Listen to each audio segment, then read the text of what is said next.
Good morning. Morning, honorable members.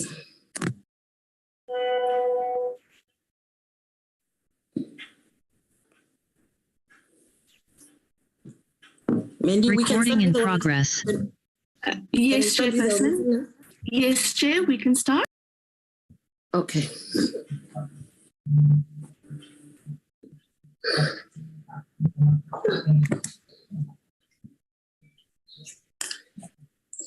Good morning, honorable members. We are now going to start with our meeting. It's 2 minutes past 10 now.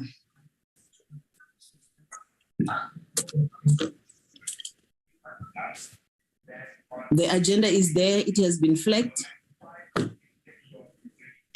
The first item is opening and welcome, then apologies, followed by the adoption of the agenda, then the presentation, where we are going to receive presentation from the Department of Basic Education for 10 minutes, and then the Department of Higher Education also 10 minutes, the South African Police Services 10 minutes, Department of Justice and Correctional Services 10 minutes, Department of Health, Department of Transport, Department of Sports, Arts and Culture, then GCIS 10 minutes, and Brand South Africa 10 minutes, then the discussion, and then number 6, it will be a draft multi-party women caucus action plan, and then the closing remarks and the adjournment of the meeting. Thank you very much, honorable members. I would like to take this opportunity and welcome each and every member who is present here today. And also like to thank God for his goodness and mercy for showering us with this precious gift of life. It wasn't a must that we wake up today, but it's only God's favor upon our lives. So let's appreciate it. Let's use it for the benefit of us as women of this caucus, and also for the benefit of our country. Honorable members, we are going to give 10 minutes each to the presentation. When you check, there are a lot of presentations that we're going to receive. So we need to stick to the 10 minutes. I've also learned that there is a special cabinet meeting this morning, meaning we won't have ministers, but there are departments that have sent their deputy ministers and also their DGs to come and present. We are meeting today, a day before we'll be leaving for recess. Some members will be going to their conferences, some are from the conferences. While we are still there in our conferences, we mustn't forget that as women, we do have an obligation to look and to take care of other women. We need not to forget that where we are coming from as women, there are still women outside there that are still suffering. So we need to consider that being elected to positions, we need not to forget about what is happening out there. Patriarchy is still the order of the day. We are still oppressed as women of this country. Women and girls are still suffering. So we need to consider that.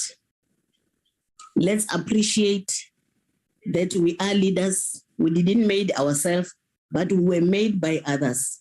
So let's try and welcome each one of us. Every day we need to appreciate one another. if we can stand together as women of this country, one day we are going to conquer and we'll celebrate, all of us. With these few words, I would like to declare this meeting open.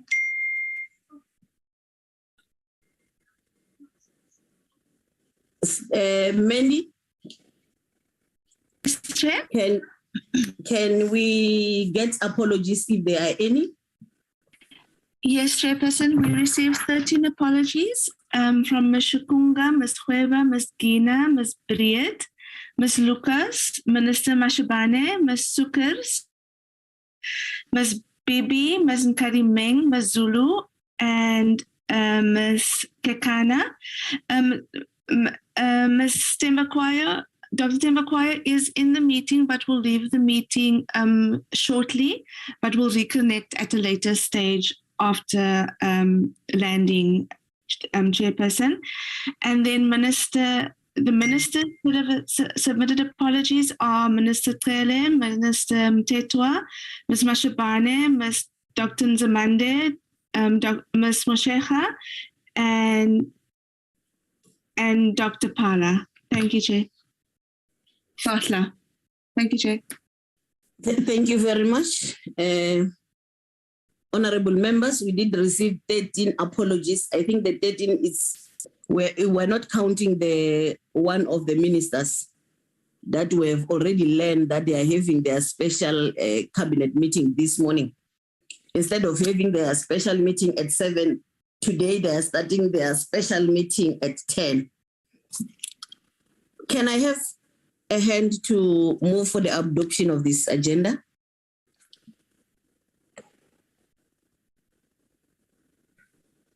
Madam Chair, I move for the adoption of the agenda. Thank you very much. Chair, my hand has been up before we move for the adoption of agenda. Honorable Siwisa. Oh, Honorable Matapelo Siwisa. Yes, Chair. You know, Chair, we are going to receive a briefing from different departments and the ministers are not here, and we are going to have questions about the presentations. And we are not doing justice here. Honestly speaking, we are not doing justice because we are going to ask questions of clarity that need to be answered by ministers themselves so that we do understand the presentation, because they are the heads of all of these departments. So we are just not doing justice that when we have a critical issue to deal with women issues, and then there's all of a sudden the cabinet meeting has been changed from 7 to 10 o'clock. Honestly, Chair, you need to take this thing serious and also question if we are going to do justice in this committee as women to champion issues of women. Because after this presentation, I went through the presentation and I'm going to have questions and I'm going to expect answers from ministers, and they are not here. So in future, can we just make sure that if such presentations are done, the ministers are also here? If they can't be here, then this meeting must be postponed until they are here so that they can give us first-hand information as to whatever clarity-seeking questions that we might be having. But we are not doing justice, Chair, honestly speaking. Thank you. Thank you very much for your input. Honorable members, can I get seconder before I respond to the issues raised by Honorable Siwisa? Any seconder of the agenda?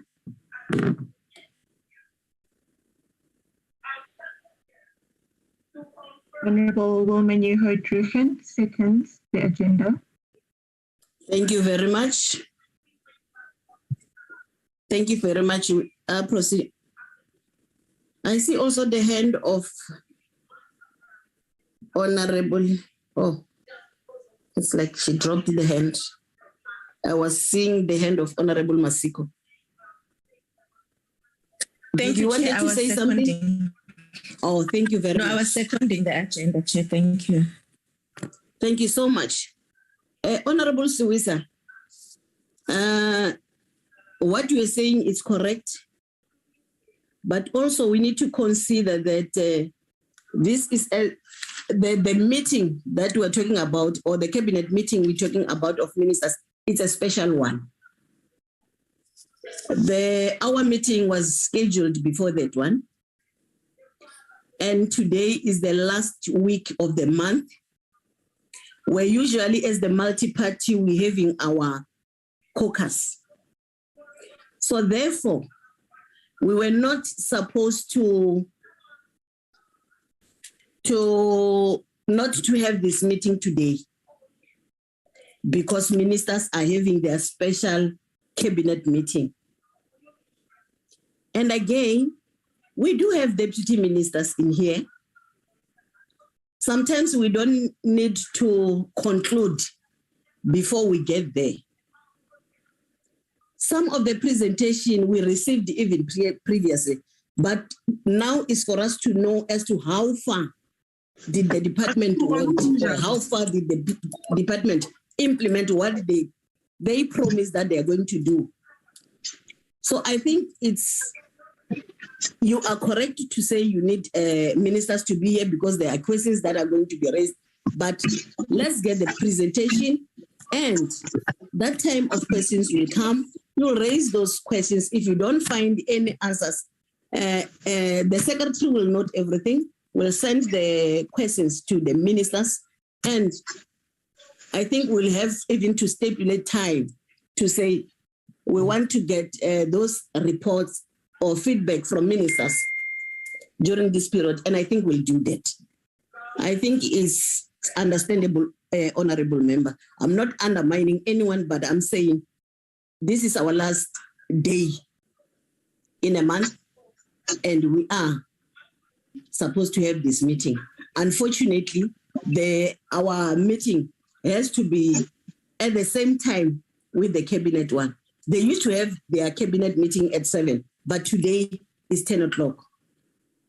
And thank you very much, honorable members. We are now proceeding with our meeting, where we are going to receive a presentation from the Department of Basic Education. With basic education, I think we do have a deputy minister.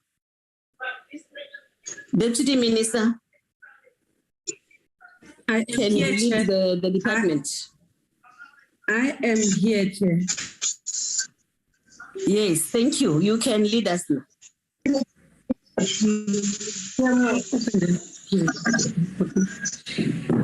Oh, Chair, thank you very much for this opportunity as basic education.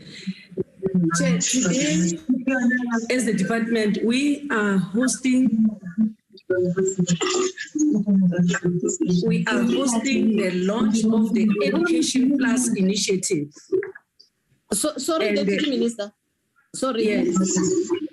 Can we all switch our mics, please? Mamutapo, please switch off your mic. Thank you very much, Honorable Minister. You may continue.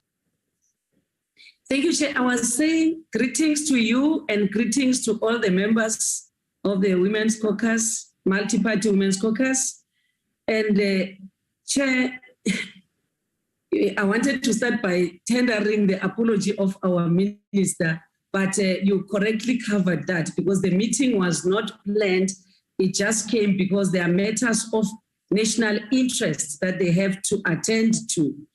And at the same time, as the department today, Chair, we are hosting the launch of the Education Plus initiative, which is a launch that we are together, working together with the United Nations entities, your UNAIDS, UNESCO, UNICEF, United Nations Women, and we are to present our response on gender-based violence and teenage pregnancy and all those social ills that are affecting the young people of South Africa.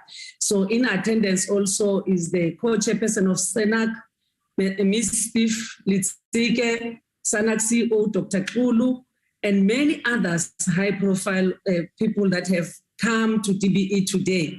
But seeing that this meeting is also very important, we requested to shift our time for that and respect this meeting, as Minister was the one who was going to attend to this meeting.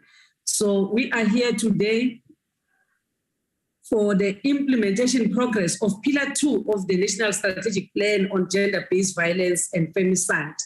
So as the Department of Basic Education, our presentation outline, Chair, it looks at the interventions in response of Pillar 2, prevention and rebuilding of social cohesion. So that is the National School Safety Framework, protocols on management and reporting of sexual abuse and harassment in schools, protocol to deal with incidences of corporal punishment in schools, and policy on the prevention and management of learner pregnancy. So the purpose, Chair, the purpose of the presentation is to give a progress report to the multi-party Women's Caucus on the implementation of Progress 2. Can we move the slide, Dr. Watson? I'm with Dr. Watson because the branch is the one that is hosting the meeting that I spoke about, Chair. So I just wanted to, if you allow me to give to Dr. Watson to just take us through the presentation itself. I'm here, though not disrespecting members, but also just to go that side and officially open the meeting. Then I come back together with Dr. Watson, will take questions on this. If you allow. Thank you very much, Deputy Minister. Yes, I do allow you or Dr. Watson to give presentation. Thank you. Thank you very much, Chair, and thank you, DM, Dr. Mahole. The policy interventions that the Department of Basic Education has in place to support Pillar 2 are fourfold at present. We have our National School Safety Framework, and this is really the apex framework that shows schools and school safety committees that are chaired and run by school governing bodies how to make their school environment safe so that effective teaching and learning takes place. This training it reaches all schools in the country, and it is online, and you are able to access it as and when you are have the time and interest to do so. Coupled to the school safety framework are our protocols. These two protocols assist schools and all stakeholders in schools to understand what they need to do if a child is sexually abused or harassed at school, and how to give them access to justice. Similarly, we all know that corporal punishment is where violence in our society begins. It's when we hit our little children that we perpetuate the cycle of violence that we inherited from our own childhoods.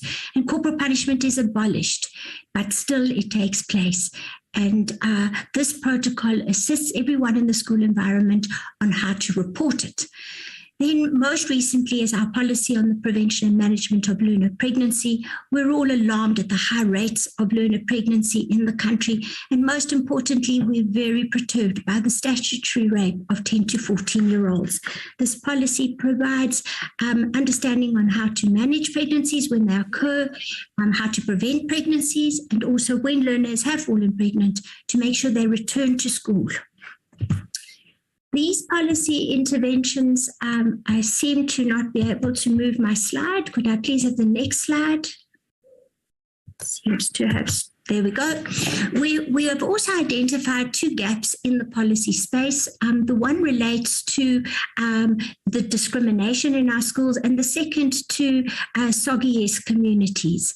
And so we're in the process of developing a protocol for the elimination of unfair discrimination, and we've prepared a set of guidelines for the social inclusion of sexual orientation, gender identity and expression, and sex characteristics for members of our school communities. These guidelines, both these documents are already drafted, and we're in the process of consulting. We've got a number of prevention levers that we understand to be part of our prevention mandate. Key to these is the Curriculum and Assessment Policy Statement known as CAPS. We all know that the carrier subject for prevention of GBV is life orientation, and we have content in CAPS across all the phases, the 4 phases, from when children enter school in grade 1 in the foundation phase, through the intermediate phase, senior, and FET. I've highlighted in green for us the areas and topics that the children in foundation and intermediate phase do. They start with bullying and understanding safety of their bodies, and then what it means to recognize when an adult is harming them and how to report that. Secondly, in the senior phase and FET phase, this is when the learners have the cognitive ability to look at power relations and the construction of gender power relations in particular. They focus on what the difference is between consent and coercion, and also what it means to keep themselves safe and free of unintended consequences of early sexual debut.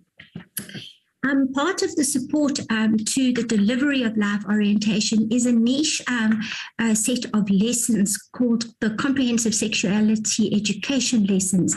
There are a total of 80 lessons that have been developed for life skills and life orientation subject delivery. And of these, 29, which is 30% of the total lesson set content, is particularly focused on gender-based violence and its prevention. The second lever is teaching and learning materials, the books we use to deliver what we want learners to learn and teachers to teach. We've had established in the system for some time is the life skills workbooks for grades 1 to 3, and these are delivered to schools every term by our provinces. Secondly, the state has invested in the development of really cutting edge new life skills and life orientation textbooks for grades 4 to 12. The content development for the English version of these textbooks was completed in November 2020. And in 2021, the review has taken place, and we're about to implement the implications of the review to the English version. And once the English version is stabilized, we will translate into Afrikaans and adapt the books for special educational needs. These books deal with gender-based violence very carefully, and are the content is completely responsive to the agenda of the National Strategic Plan.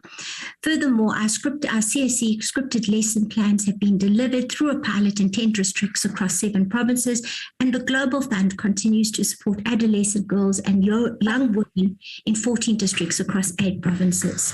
The third lever of delivery is teacher training, and it is in this area where inclusion extends from special needs into social inclusion. We've been working with 10 universities and have developed a pre-service training program that is currently being implemented and evaluated. The pre-service training that was developed for the universities has then been repurposed with the partnership between the department and the National School of Government to deliver the online Teaching for All Diversity course component. And this is where gender and gender inclusion is addressed explicitly, and all teachers, especially those that are already in the sector, are able to access online and in accordance with just-in-time need-to-know adult learning. Another area of innovation for teacher training is our gender-responsive pedagogy toolkit for early childhood education. And this training is accredited. There's a master training that is online and completed. And what this will allow us to do as teachers is to be really sensitive about the communication of gender norms in the way in which we plan our learning for kids, what we do with them when we play, and how we respond to them. And teachers are made aware of how gender shapes the child, and that gender violence prevention begins in the early years. And then we have, as previously mentioned, the WITS RHI has developed the online course for the National School Safety Framework and the protocol to report sexual abuse. The fourth lever is our co-curricular and enrichment space. We all know that schools are protective environments, and that it is not only when normal classes are running, but it is also in the after-school space where learners continue to receive enrichment. And it is in this space that we have a range of different programs on offer. Our Values in Education program is at the center, and it is here where the recital of the preamble of the Constitution is really critical, because it's through the commitment to our Constitution constitutional values that we can collectively commit to living in peacefully with our fellow citizens.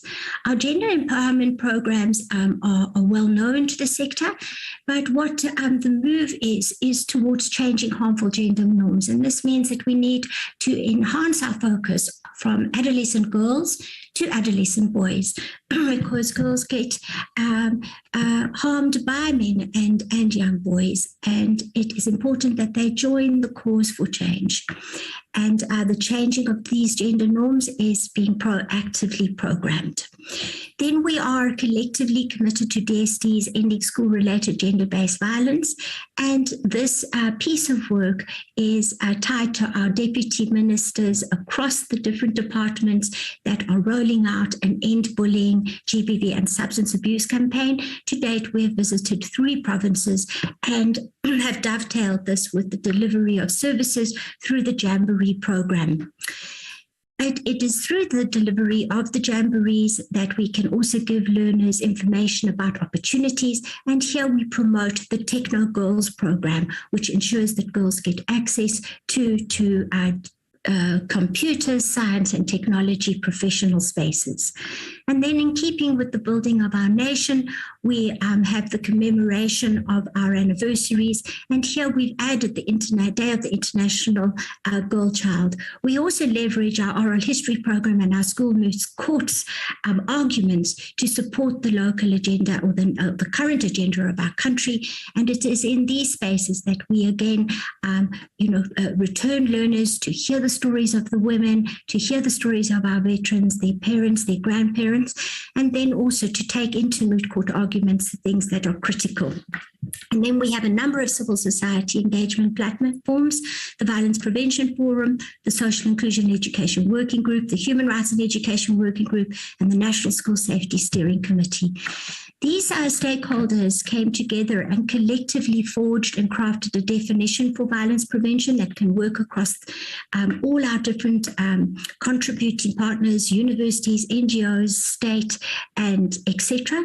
And it reads like this: violence prevention is the whole of society working deliberately and sustainably to remove sources of harm and inequality and heal woundedness by intentionally growing an ethic of mutual care, respect, and inclusion to build peace.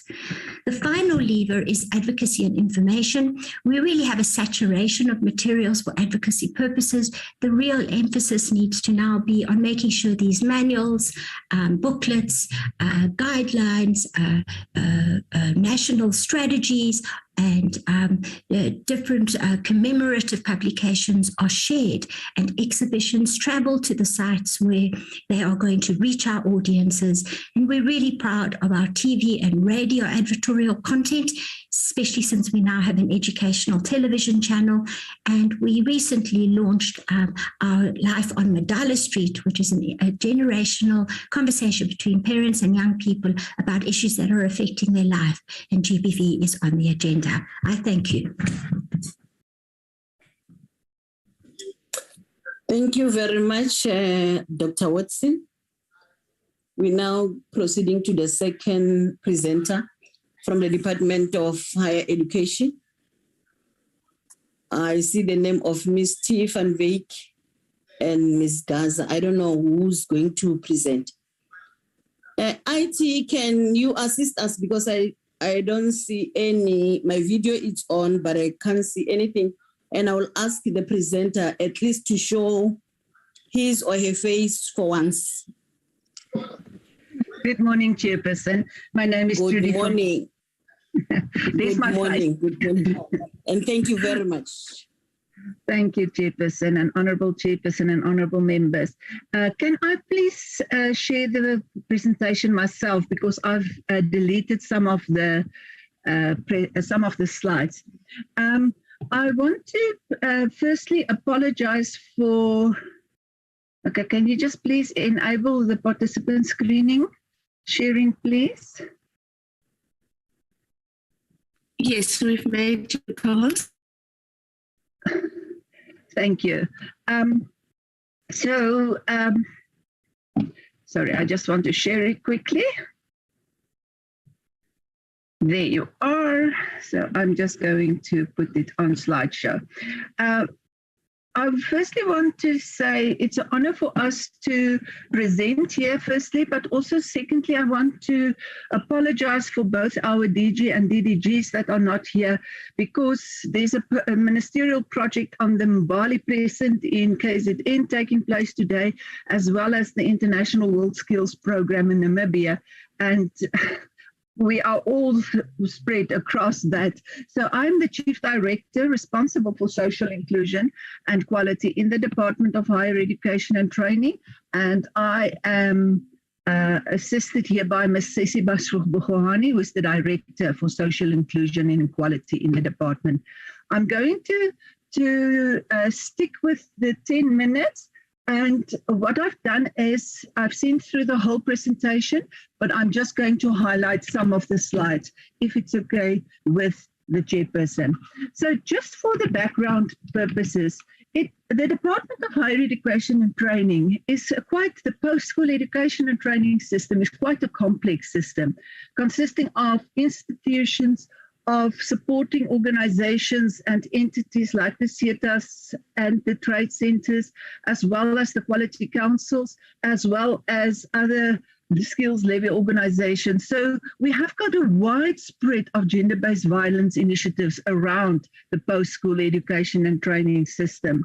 And then I take you to slide number 6, where you will see that in the department, if you take it from the right-hand side, we've got different institutions and organizations who are implementing gender-based violence initiatives.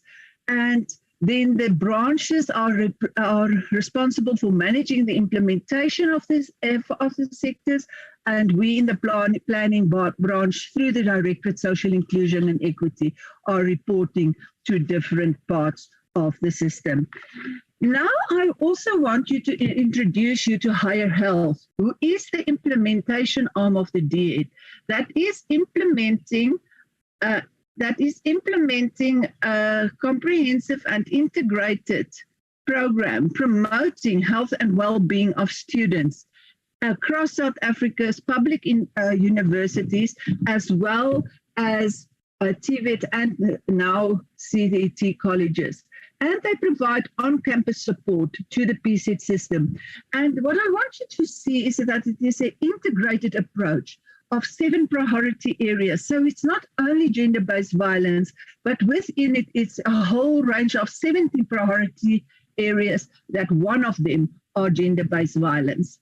Our progress regarding to the implementation of the national strategy that is being reported on in slides 11 to 14. I'm not going to go through it in detail, but if there are any questions from the honourable members, we will answer those questions gladly. But what is important, we are responsible for or involved in 2 pillars, namely pillars 2 and 4. And then we include all these pillars progressively in the work that we are doing addressing gender-based violence. Our first initiative, I think of very importance, is the policy framework to address gender-based violence in the PSET system, and that is slide 15, where I think the realities that we are sitting with at the moment is that gender-based violence is a complex issue.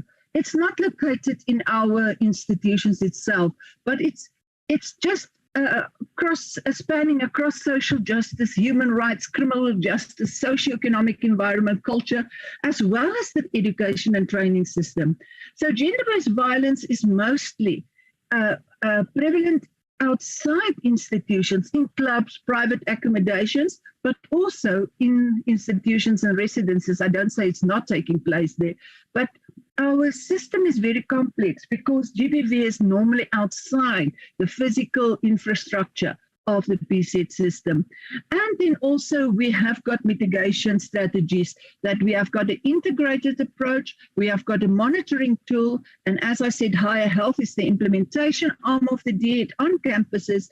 And then we have very close partnerships with other departments like DSD, the Department of Women, Youth and People with Disabilities, SAPS, and local structures. Our policy environment has been developed since 2014, firstly with our white paper on post-school education and training. Then in 2016, we had the policy framework for the realization of social inclusion in the post-school education and training system, and more recently, the policy framework to address gender-based violence in the post-school education and training system. And with Higher Health, we are implementing that at the moment.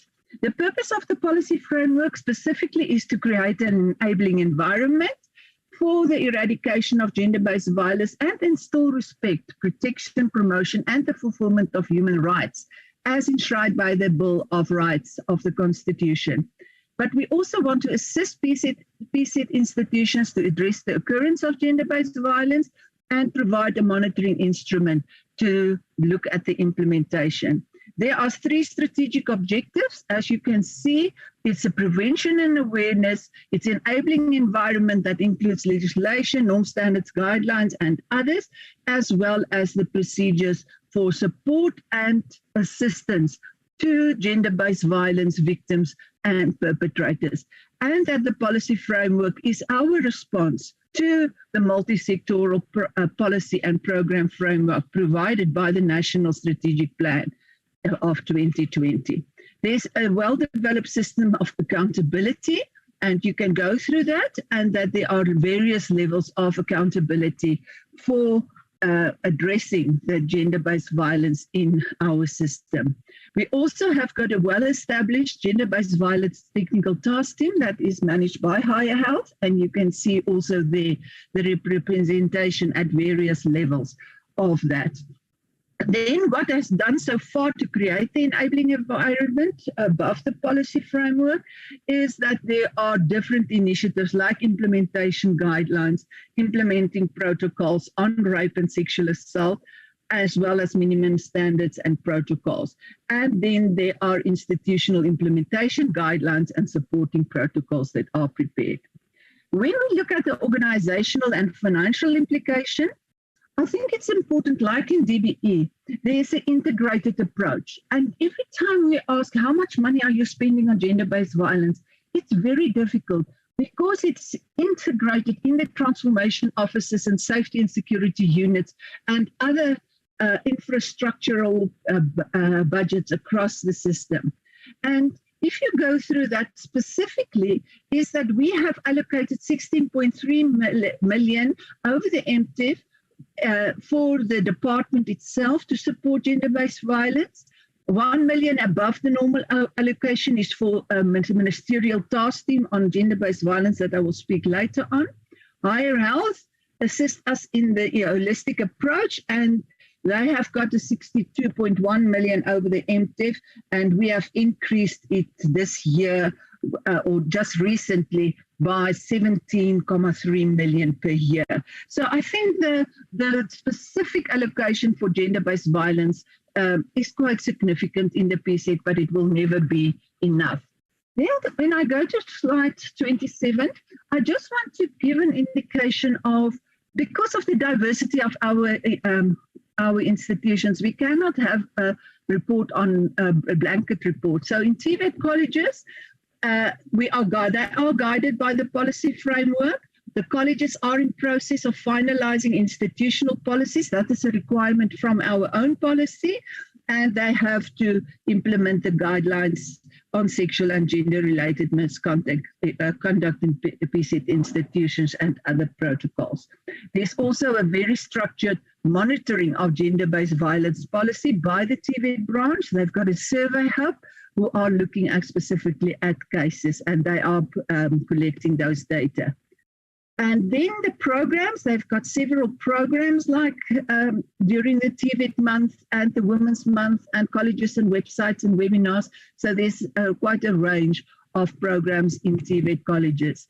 They also have programs dealing with safety of students, as well as programs in handling incidents of gender-based violence, including reporting facilities in campuses. I just want to let the members know that all institutions must have reporting facilities on campuses, and Higher Health assists also then in the rollout of the prevention as well as support programs.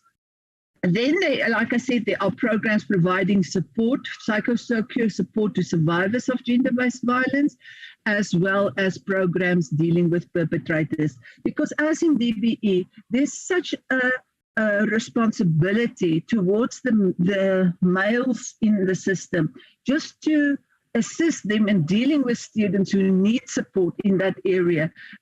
In various areas that links to the perpetrators in gender-based violence. When we look at CET implementation, this is quite in development, and then there are different initiatives that we are supporting them specifically in the implementation, as well as to build a CET system and build their capacity. When we look at university implementation, all of the university education institutions have got policies. We have assisted them in developing the policies, and there are mechanisms also. This slide just provides an overview of the policies. When we look at awareness, information, advice, and guidance to prevent gender-based violence, this slide provides a very detailed breakdown of initiatives that are taking place, and higher health plays a very important role in this. Then in the offices, as I said, all institutions must have offices that are available for reporting of incidents, and as well as to assist in the prevention and advocacy of gender-based violence. If we then continue and we go to, and why doesn't it want to continue? The monitoring and evaluation is quite significant. When we look at the university implementation, I just want to add that the ministerial tasking on gender-based violence that was established by by Dr. Pandor, our previous minister, that specifically looking at gender-based violence in universities, their recommendations are also playing a significant role in the rollout of our programs. Higher health implementation, I'm not going to go into detail because my time is almost finished, but the integrated model put gender-based violence in the middle of their program. So they have got, like in DBE, a curriculum rollout. They've got a support rollout through yearly risk screening and assessment. And then they also have got an advocacy where we look at prevention of gender-based violence, and then face-to-face and one-to-one support through bi-monthly on-site visits by different parts of the system that assist both the victims as well as the first-year students and other students. If we look at higher health implementation, so they've got a 3-level implementation called knowledge transfer, practical learning, and then the last level is the linkage to youth-friendly services that assist individuals. When we look at, and I'm almost closing, CETAs, no entity has a separate GBV policy, but they all have very well integrated programs except one of awareness, education, and support, and we're working with that CETA to get they're also included in the integrated programs. And we're pleased to report that no incidents of gender-based violence have taken place in CETAs. When we look at the D8 itself, we have got several policies. We also curb the occurrence of gender-based violence and support victims. As well, we can report that only one case of GBV took place from January to July 2021 in the D8, and there's no pending cases currently of gender-based violence in our department itself. We also do safety audits of the department to identify issues of concern, as well as the integrated nature, such as DBE, where we are looking at D8 actions and the diversity of staff in the department, including the LGBTQI+, persons with disabilities, and the use of drugs and alcohol. And that is a very short run through 60 slides. Thank you, Chairperson. Thank you very much, Ms. Van Wyk. We're now proceeding to the third presentation Department of Police, over to you.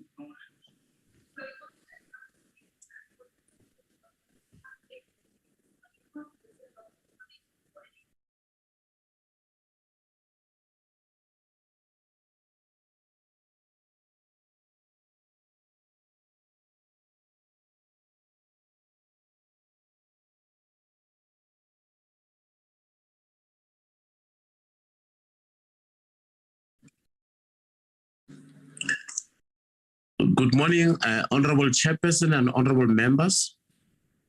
Good morning. You may proceed. Lieutenant General Mutlala. That's correct, Honorable Chairperson. Honorable Chairperson, with me, some of the senior members on the platform with me is Lieutenant General Musikidi from DPCI and Lieutenant General Sintumule, Divisional Commissioner for Detective and Forensic Services, and all other senior officers are also present. But we also have apologies for the National Commissioner and the Deputy National Commissioners due to unforeseen and unavoidable operational commitments they could not be able to attend. If I may proceed with the presentation, the table of the contents, Honorable Chairperson and members, will focus on GBVF conceptual framework, SAPS integrated sexual offenses and GBV action plan, with focus area, key implementation and time frame, SAPS activities regarding prevention, pillar 2. Then on the next slide. Next slide.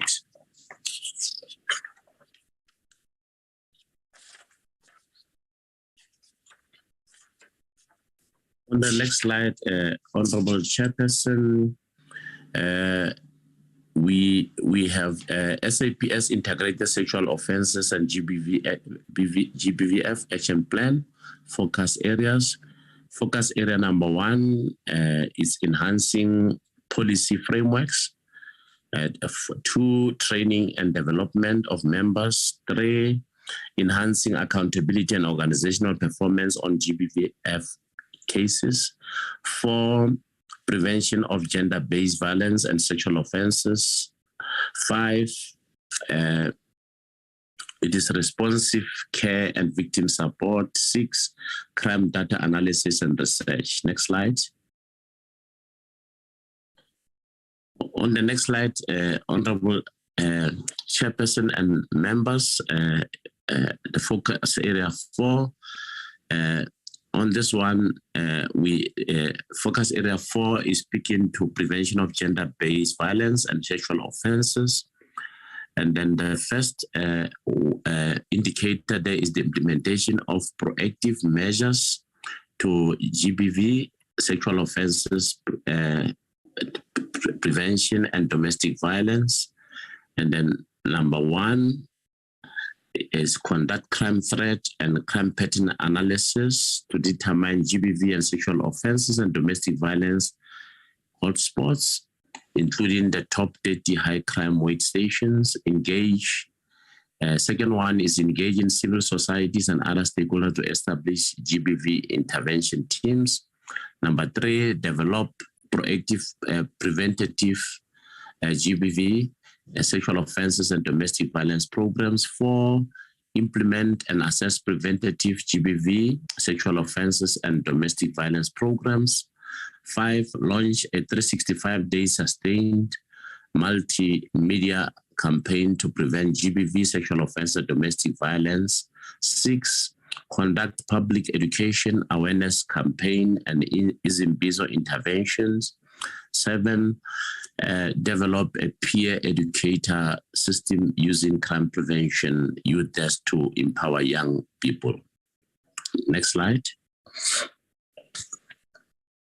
On the next slide, Honorable Chairperson and members, hosting of GBV and sexual offenses campaigns and public education. Program 2, conduct community-based campaigns focusing on faith-based organizations, traditional structures, taxi ranks.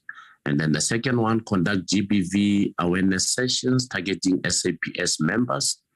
Number 3, conduct educational programs for early childhood development levels and schools. Next slide.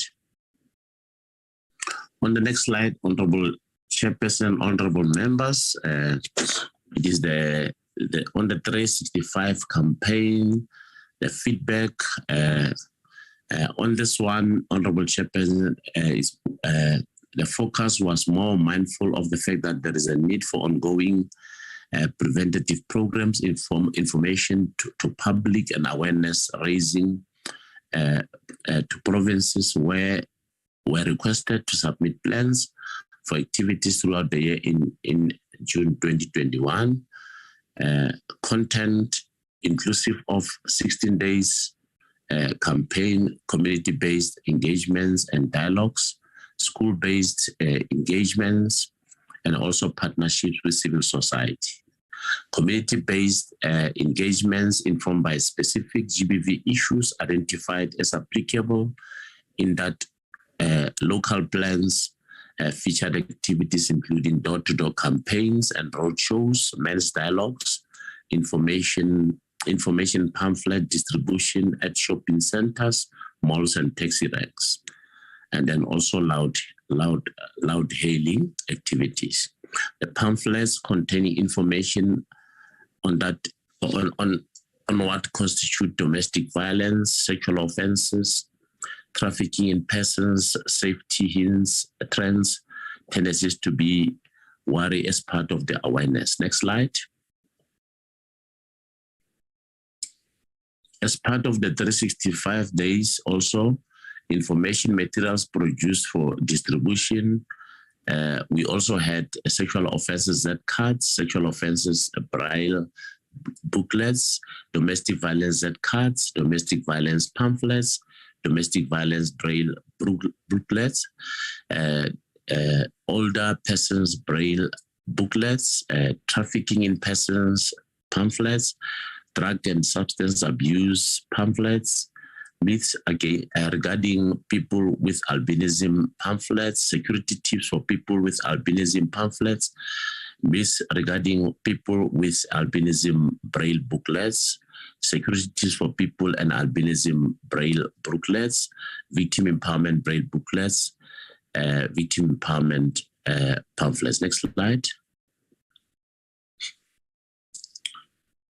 The Hotspot Intervention Program, Honorable Chairperson and Honorable Members, 30 national GBV hotspots identified by interdepartmental team in September 2021 on the basis of the prevalence of GBV-related cases addressed in September 2020, including reported at police stations and attended to at hospitals, and including our Tutuzela care centers and counseling services.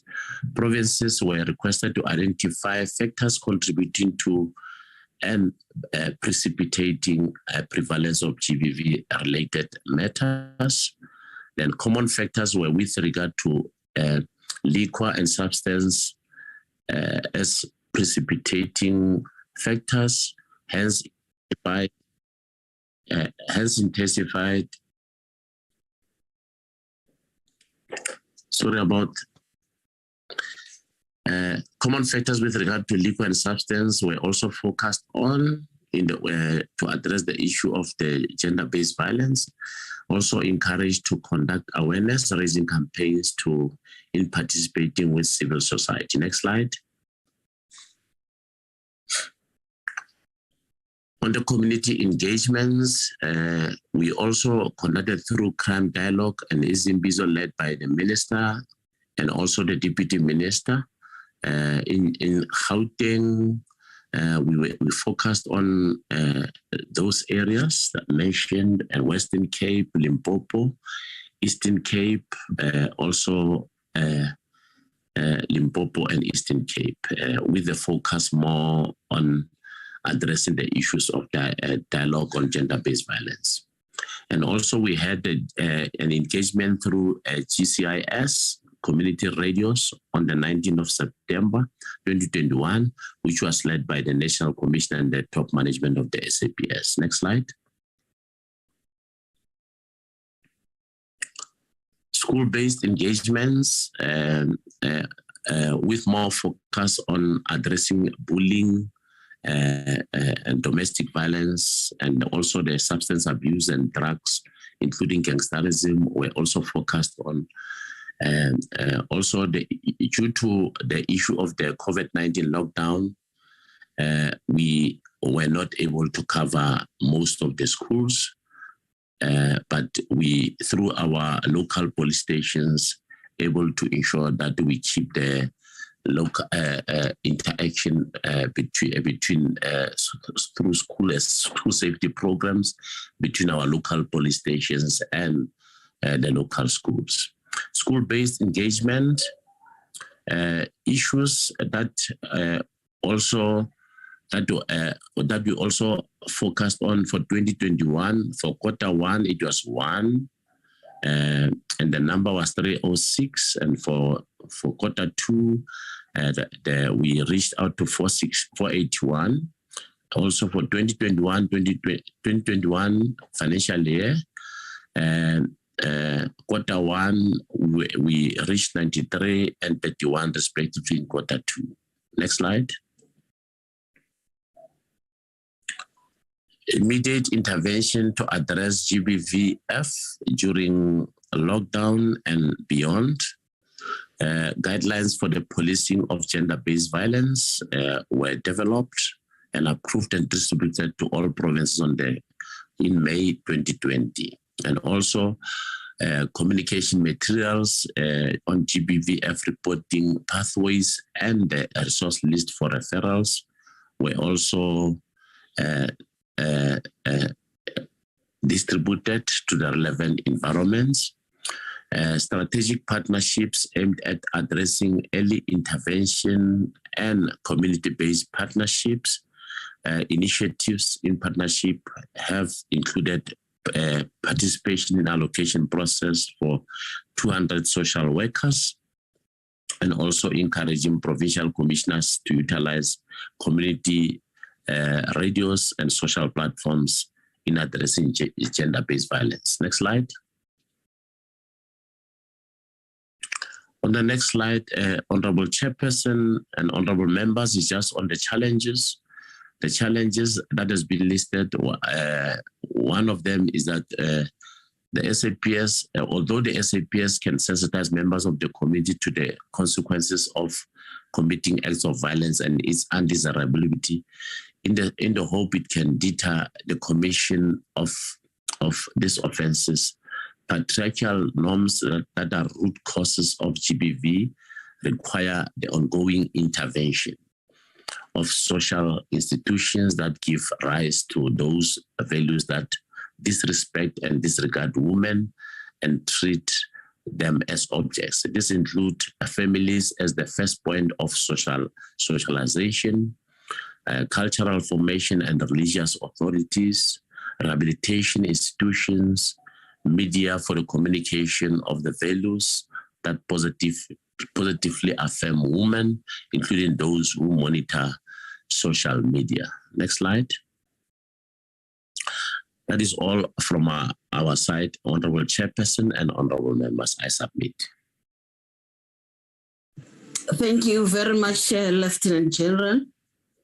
We're now going to call upon the Department of Justice and Correctional Services. I see the name of Dr. Kambula. Dr. Kambula, good morning and over to you. Thank you, Chair. We would like to know, thank you. I was going to ask about this screening. Thank you, Chair, and the Honorable Chair and the Honorable Members. No, this is not our presentation. I'm not sure whether I can be given access to present, because I can see that this is not the presentation. looking at the second slide. May the host Mandy, can you Chair. Yes, Chair. I'm making Ms. Mbula co-host. Okay, my love. Thank you.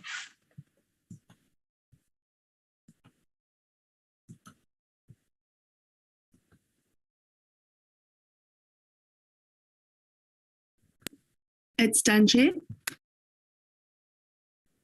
Thank you very much, Dr. Kambule. You may proceed.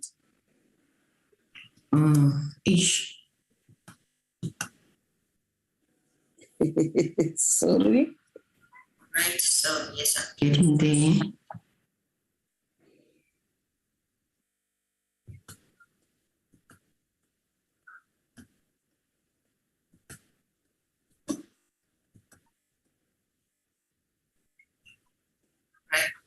That it's gonna show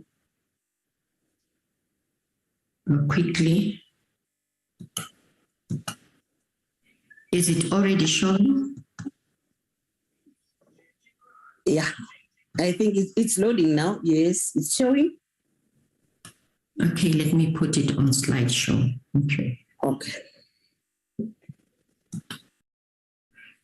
All right, thank you, Chairperson, Honorable Chair, and also the honorable members for giving us this opportunity to present on the performance of the department on Pillar 2 of the NSP. I would like first just to send an apology for our Deputy Minister who wanted to be with us here, and also our DG who could not make it because of the prior commitments and the fact that the date of the sitting was also changed, but we are apologizing.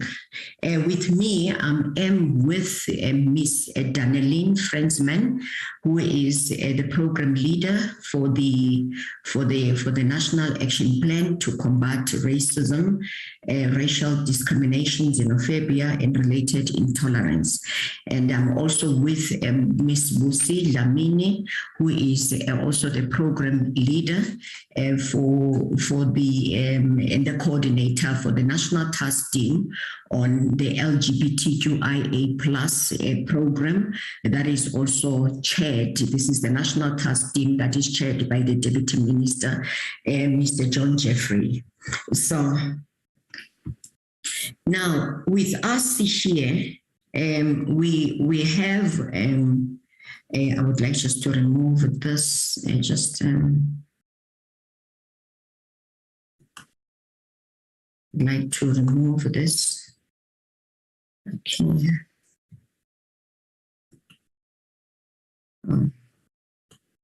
Okay, good. With us here, we at the Department of Justice, as you know, that we are leading pillar number 3 of the NSP, and I am the chairperson for that pillar. It is pillar number 3, titled Justice and Safety and Protection. So pillar number 2, we have 3 key interventions that we are participating in. Of course, it's not a pillar that is under our complete leadership in the department. So the first intervention is to restore human dignity, building caring and safe communities that are responsive to individual and collective trauma. So this is the key intervention that we are leading. Then the second one, which is titled Harness Approaches to Prevention that Facilitate Integration and Deepening Impact. So this one, we are co-leading with, we are expected actually to co-lead with the National Council on GBVF, as we know that the council has not yet been established. So we are leading the process then alone, pending the establishment of the National Council. Then the third one, then we are participating in it as it is a responsibility of every government stakeholder to implement the 365 campaign on GBVF.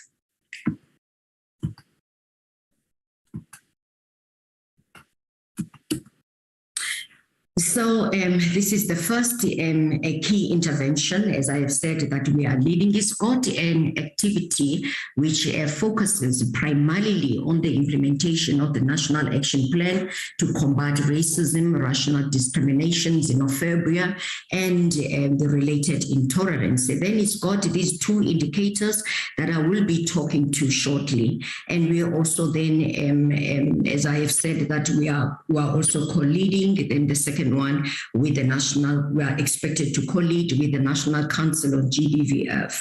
So let me just run straight to the first key intervention. So the first one, which is of course about the implementation of the NEP. So the indicator there, we are expected to establish the rapid response mechanism, which is intended to respond to incidents of racism and xenophobic offenses and hate crimes throughout the country, meaning that we need to show that visibility at every province and community. So the first, what I would like just to indicate first is that the National Action Plan, Honorable Chair, and its 5-year program action was approved by Cabinet on the 27th of February 2019. And the Cabinet also approved the documents that we deposited with the UN High Commissioner for Human Rights via, of course, DERCO on the 2nd of July 2019. And this is part of the country's commitment towards combating racism, racial discrimination, xenophobia, and the related intolerance. So the National Action Plan that we have right now that we're implementing is actually a cabinet approved document.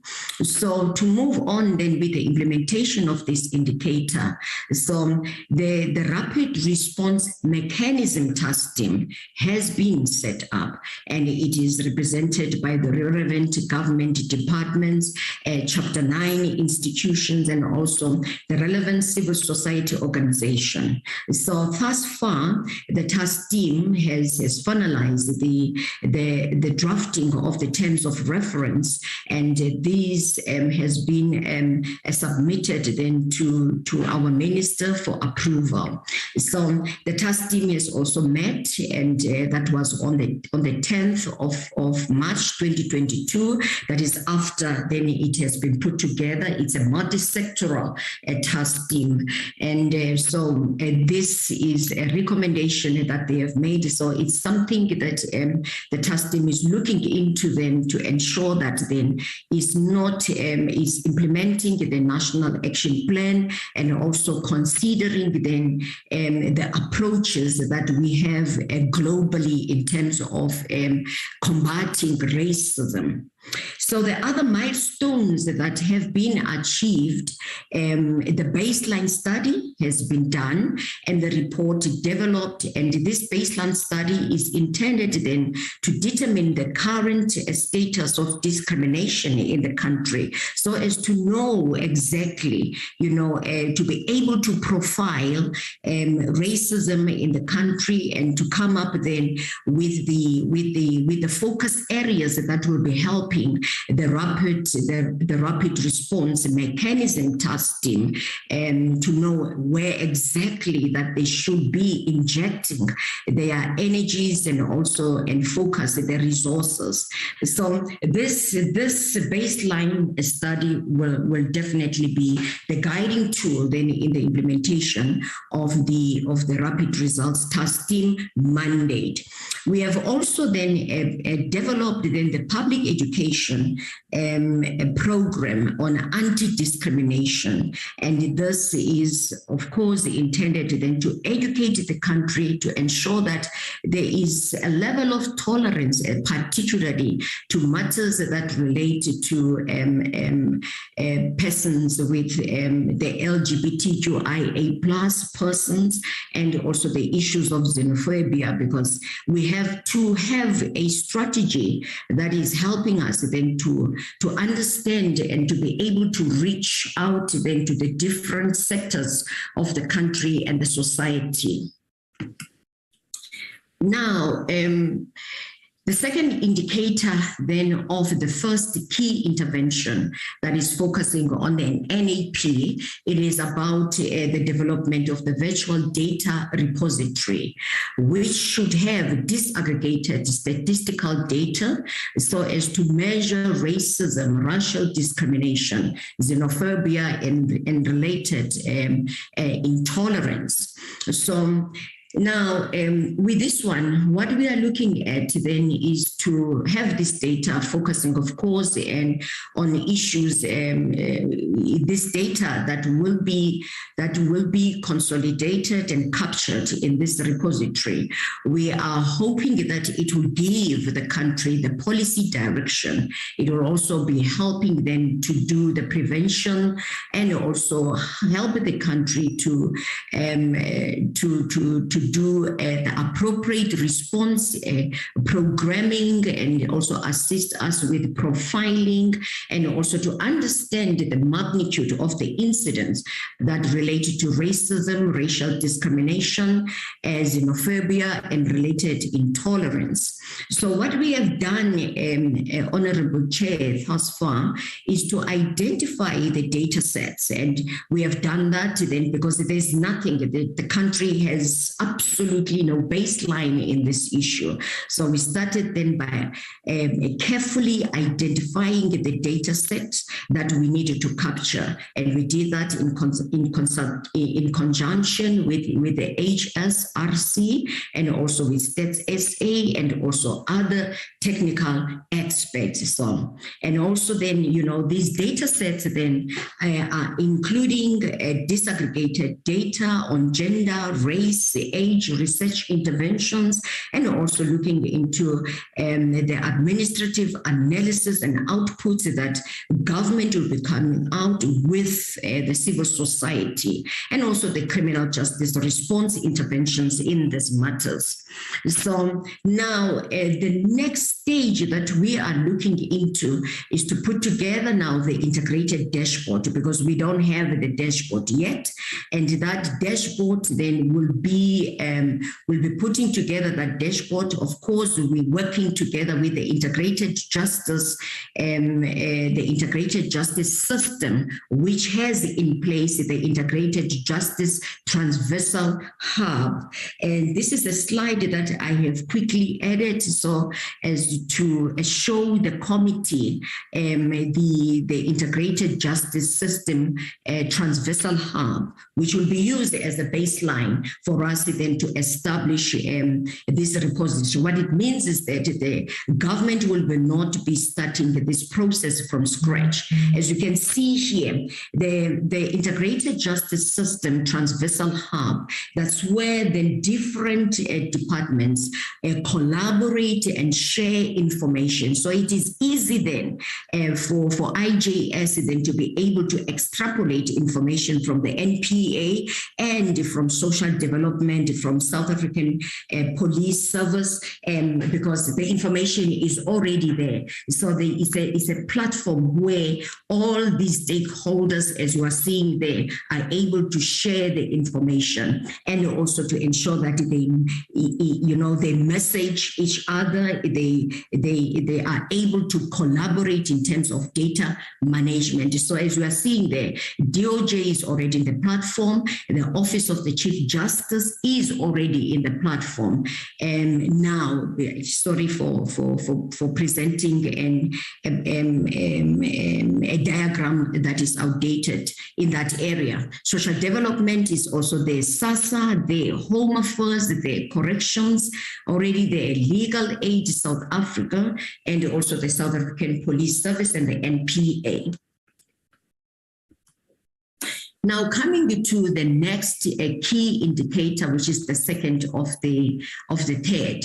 So with this one, then it is focusing mainly on on GBV prevention. GBV prevention integrated into sexual orientation, gender identity, expression, and sex characteristics and programs. So here, as a department, as you know that our deputy minister is actually championing this program, is chairing it at the National Task Team on the LGBTQIA+ program. So what we have done, Honorable Chair, is to now integrate then the national intervention strategy that was put together.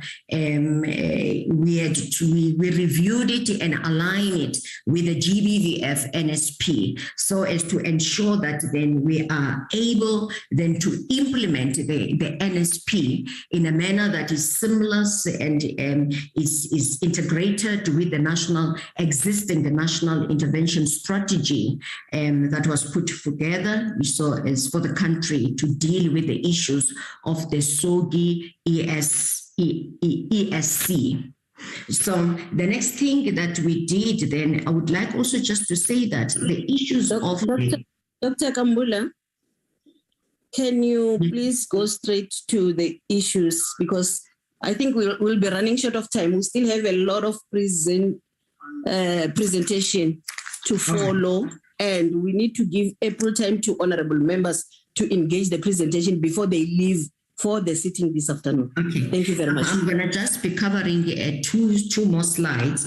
So there is this dialogue that was held, and also I would like to say that, as you know, that the Prevention and Combating of Hate Crimes and Hate Speech Bill is also before Parliament, will be deliberated in this year. Okay, I'm trying to get to the next slide. So the next slide then, it's about then the public education that the department has held in terms of implementing the 365 days campaign. So as you are seeing there, these are all the interventions that we had during the first year of the COVID-19. So we had 25 multilingual radio talk shows. We are titling them the Let's Talk Justice, aired in 70 national and community radio stations. And we also held webinars that were focusing on issues of, popularizing the GBV, amendment. There were bills at that times and issues relating to rights of older persons and persons with disabilities. And I would also like to say, Chairperson, that we also provide the braille, the audio visual, the large font, which is for persons with disabilities. And this is all then the programs that we held, and also the anti-xenophobia campaign that we held during this time. And we also have a program that is focusing then on men and boys, and we did it during this time. And also then in collaboration with the Pillar 3 committee, then there were webinars that were held focusing on issues of children, because a chairperson, I would like to say that as a department, we are seriously concerned with the sex crimes that are perpetrated by children.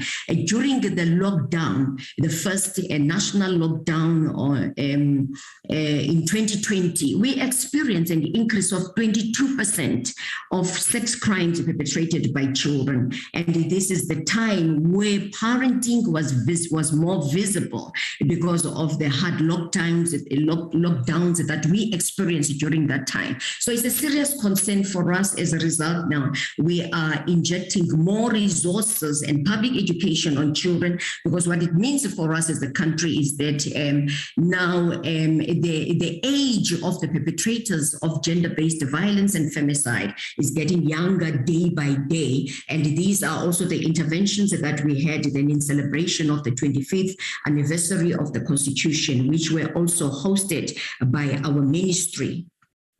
Now, challenges, then the challenges that we have is all about trying to restructure the collaborative stakeholder coordination, and also to structure reporting, and to manage then the issues of data management, and also then to collaborate, to continue to collaborate with the various partners and stakeholders in developing, implementing, and promoting various anti-discrimination initiatives to contribute towards the restoration of a more tolerant society. This is the end, Chairperson. Thank you.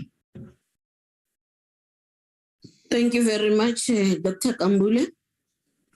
Now Chairperson, thank you. Call upon the Department of Health. I see there is Dr. Z. Pinini, Acting Deputy DG. Department of Health. Honorable Chairperson, honorable members, good morning. Chairperson, can we ask the person who is projecting to please bring down so that I can project my presentation? Okay, Mandy.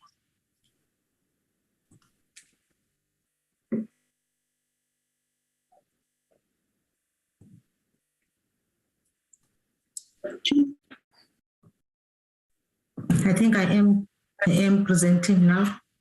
Can you see my slides? Yes, we do. Yes. Good morning, Honorable Chairperson, honorable members. Honorable Chairperson and members, please note that there are some minor adjustments made to the presentation that I'll be making. Just to introduce that, I am with colleagues from the department. I am with Dr. Makua, who is the Chief Director for Maternal, Child and Women's Health. I'm also with Dr. Ms. Tamika's Mpangis, who is the Director in the department. And also we have Ms. Tsepiso Machapala, who is a Program Manager. I'm also conveying apologies from our Minister and the Deputy Minister. They are both having international commitments, and I will teach you where they are. Good morning. My presentation is as projected. I will start with the background. I'll start with the whole outline of the presentation, which I have the background to tell you where we come from. And then pillars 2, 4, 5, and 6. I will present on the progress so far. So the background is that as a Department of Health, we are committed to providing support to pillars 2, pillar 4, pillar 5, and pillar 6. So these are the interventions. This is pillar 1, pillar 2, where we are. Intervention is to build capacity on gender-based violence for health providers. Our activity was to train provincial master trainers on sexual and reproductive health and rights.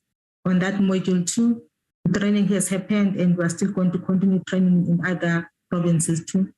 And then also the activities of gender-based awareness and outreach activities, to note that these are continuing. We started in Kutadi-Chaba in September 2021. We also trained in other metros and provinces. We also have a program of She Conquers and adolescent girls and young women, where one of the objectives is to decrease sexual and gender-based violence. So that's how we teach our girls and young women. Also to sensitize managers on the integrated training on gender-based violence. To note that we have started training in 2 provinces, and we're continuing. The next one is also, can you say the next slide? Okay. This is also the intervention of capacity building on gender-based violence for health providers. To note that these were the trainings that occurred towards the end of 2021 on training of implementers on the module of integrated learning on gender-based violence. This is the report. I have shared the slides. We look at it from Mr. Hata will share the slides again. So this is just a summary of what training has been conducted in which province and the number of people trained. I will not go through it this one because we've got the copies of that. These are all the trainings, the reports of where, what type of training, what progress has been made, which provinces were trained, and the number trained. This is also what the activities that we had. We have had roundtables and one on radio around the community radios. And we had some interviews where we were engaging the communities on our programs in the health. And also we had our public service announcements.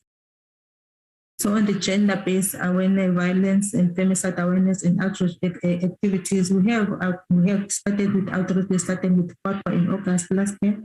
We are also continuing with these activities as planned for this coming financial year. This one is a report on the number of health providers that received a sexual reproductive health and rights training in different provinces on different dates. We note that a total of 2,570 professionals have been trained on SRH. Continuing with Pillar 2, also interventions of train and support community capacity to deliver GBVF prevention. The activities is to note that we have our adolescent and youth-friendly services and youth zones training reviews. These are the services that are provided to youth that come to our services, especially the young girls, teaching them about SRH and also how to prevent injuries and gender-based violence. These we have monitored and reviewed trainings and had meetings with the facility managers and district managers in most districts. Also to note that the adolescent and youth-friendly services and youth zone SRH framework model we started training in Free State and also in other provinces. To note that as a department, we do have guidelines and policies that are integrating gender-based violence prevention into SRH and HIV services. These are we have the National Integrated SRH Policy. We've got the post-exposure prophylaxis guidelines, also contraceptives and total termination of pregnancy. These were all approved in 2019, including the antiretroviral guidelines. These are the guidelines that are used in managing the victims or the women that have been abused, the gender-based violence abuse. So when it comes to integrating gender-based violence and femicide prevention into substance abuse interventions, and to report that the GBVF prevention is integrated into substance abuse training. To note that the department developed the health sector drug master plan of 2019 to 2025, which provides a comprehensive package of substance use control measures for the entire public health continuum, from primary prevention and risk reduction to early intervention, treatment, care, recovery, rehabilitation, and social integration, grounded on the principles of equity, social justice, and human rights. So also looking at the harnessing approaches to prevent the gender-based violence, we're looking at an activity of facilitate community interventions that promote social connectedness and healing. To note that the mental health component for all age and gender groups has been integrated into the training manual of the community health care workers. There is a program training for health professionals to improve skills on identification and in clinical management of mental disorders among high-risk groups, which include survivors of gender-based violence.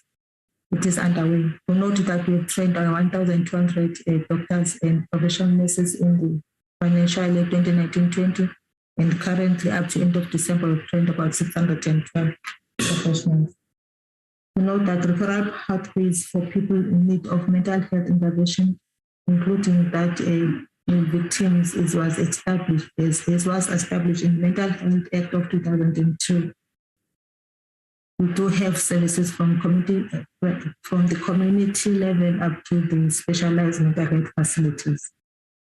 We also are purchasing strategic services from psychiatrists, psychologists, and registered counselors through the National Health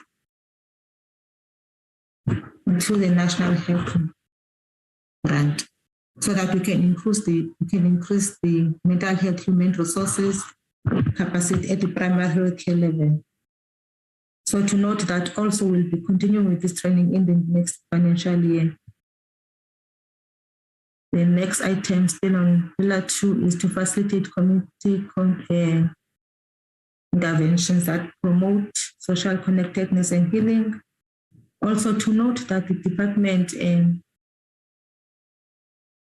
collaboration with the Department of Justice and Correctional Services, the National Prosecuting Authority, within the Model 55 of Tutuzela Care Centers, which also is based within health facilities. At the Department of Health, we have established 169 designated health facilities for the management of survivors, 51 of which are the Tutuzela Care Centers. And the plan is to extend these services to community health centers. And an additional 34 health facilities have been identified for this designation. So reporting on Pillar 4, looking at the training of healthcare providers to facilitate healing through responsible support and care. Activities collaboration with the criminal justice system for training and integration of trained health professionals into designated health facilities. To note that we have trained, there have been 1,713 medical doctors and professional nurses that have been trained to date. And the next item is integrated management information systems linking social development, health education, and criminal justice system in place. And to note that in this program, this is the program of the victims of sexual assault. When they come to our facilities, these are the clients. When they come to our facilities, if they are in need of social issues like they don't have shelter, they will be referred to social development for their management and also for extended psychosocial support.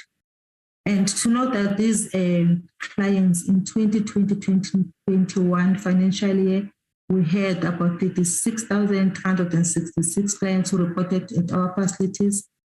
And in 2021-22, up to end of December, we had about 36,101. Part of these patients, the clients that were reported in our facilities as new patients, in 2020-21, out of the 36,000, about 20,000, 19,918, they were issued with post-exposure prophylaxis.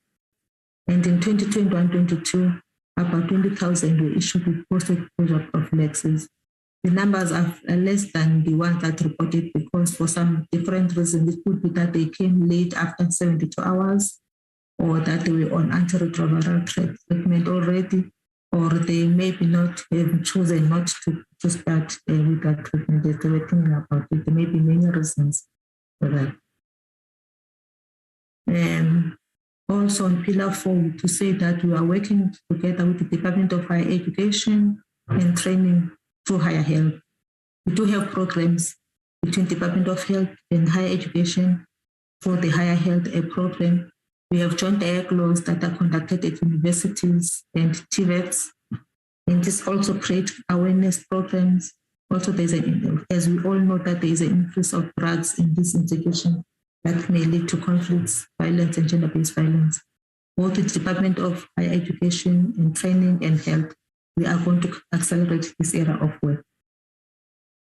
On Pillar 5, that is economic empower, to identify projects from the demand and procurement plan to prioritize women leaders. So as a plan of a department, we are planning that as in the new tender processes, we will consider prioritization of women organizations or cooperatives. And also to note that in the She Conquers and the adolescent girls and young women programs, we have an objective to increase economic opportunities for young people as we are training them on different programs. And the pillar number 6, to develop and institutionalize coordinated and integrated management of information and collection data, to review existing GBV evidence-related routine indicators and data elements for the health sector. The National Department of Health, we are using the District Health Information System for routine data collection on GBV from all public health facilities for monitoring of the sexual assault cases in health facilities, as well as a number of survivors who have been provided with the post-exposure prophylaxis, as I have explained. So we have clinical forensic medicine facilities that also collect routine data on domestic violence, drunk driving, DNA sample collection from perpetrators of sexual assault, including trafficking. We have medical mortuaries in all provinces that collect routine data on 9 natural causes of death. And this data has been available in the conduct of femicide prevalence study by Medical Research in South Africa. The South African Medical Research Study of Femicide Prevalence and Prevention Research Results and Strategy was launched on the 8th of March, 2022. So these were the key findings and conclusions. The key findings and conclusions I will just mention just two, and then we can read them. There was an estimate of about 2,400 women that were murdered in South Africa in 2017. This is almost about 7 women per day are murdered. And amongst these, 1,029 were killed by an intimate partner. So it shows that we really need to address the issue of this intimate partner violence. And also, when compared the femicide to 2009 and 1999, we see a continued reduction in the femicide rates in the country. So maybe because it's now becoming, more people are becoming aware in their reporting. Also, the slight improvement is attributed to increased activism among women and community-based organizations and the government's policy and practices measuring and aimed at reducing gender-based violence. I would like to thank you, Honorable Chairperson and Honorable members for listening. Thank you. Thank you very much for the presentation. Department of Transport, DM Chikunga.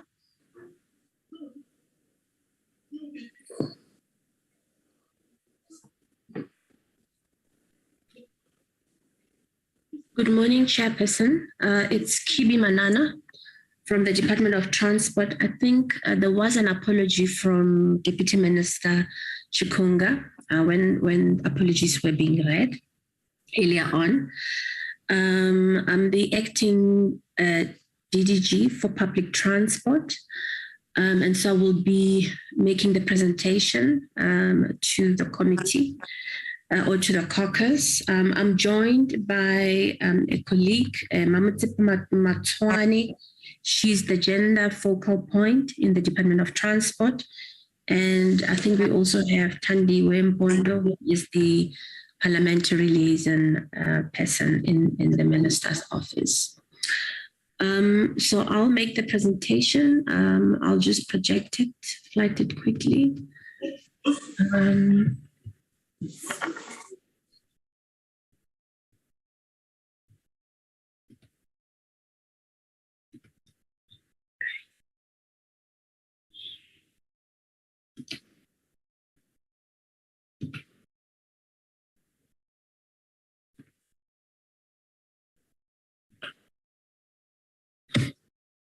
Chair, can you please confirm if the presentation is showing on your side? It is showing. You may proceed.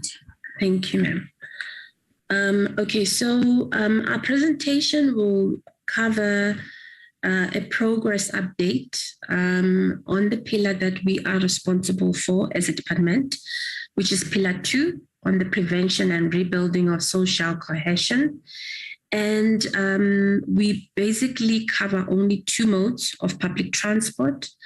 This is taxis as well as the rail modes. So the presentation will provide an update on those 2. This is a diagram that just indicates the different pillars and that we are responsible for Pillar 2.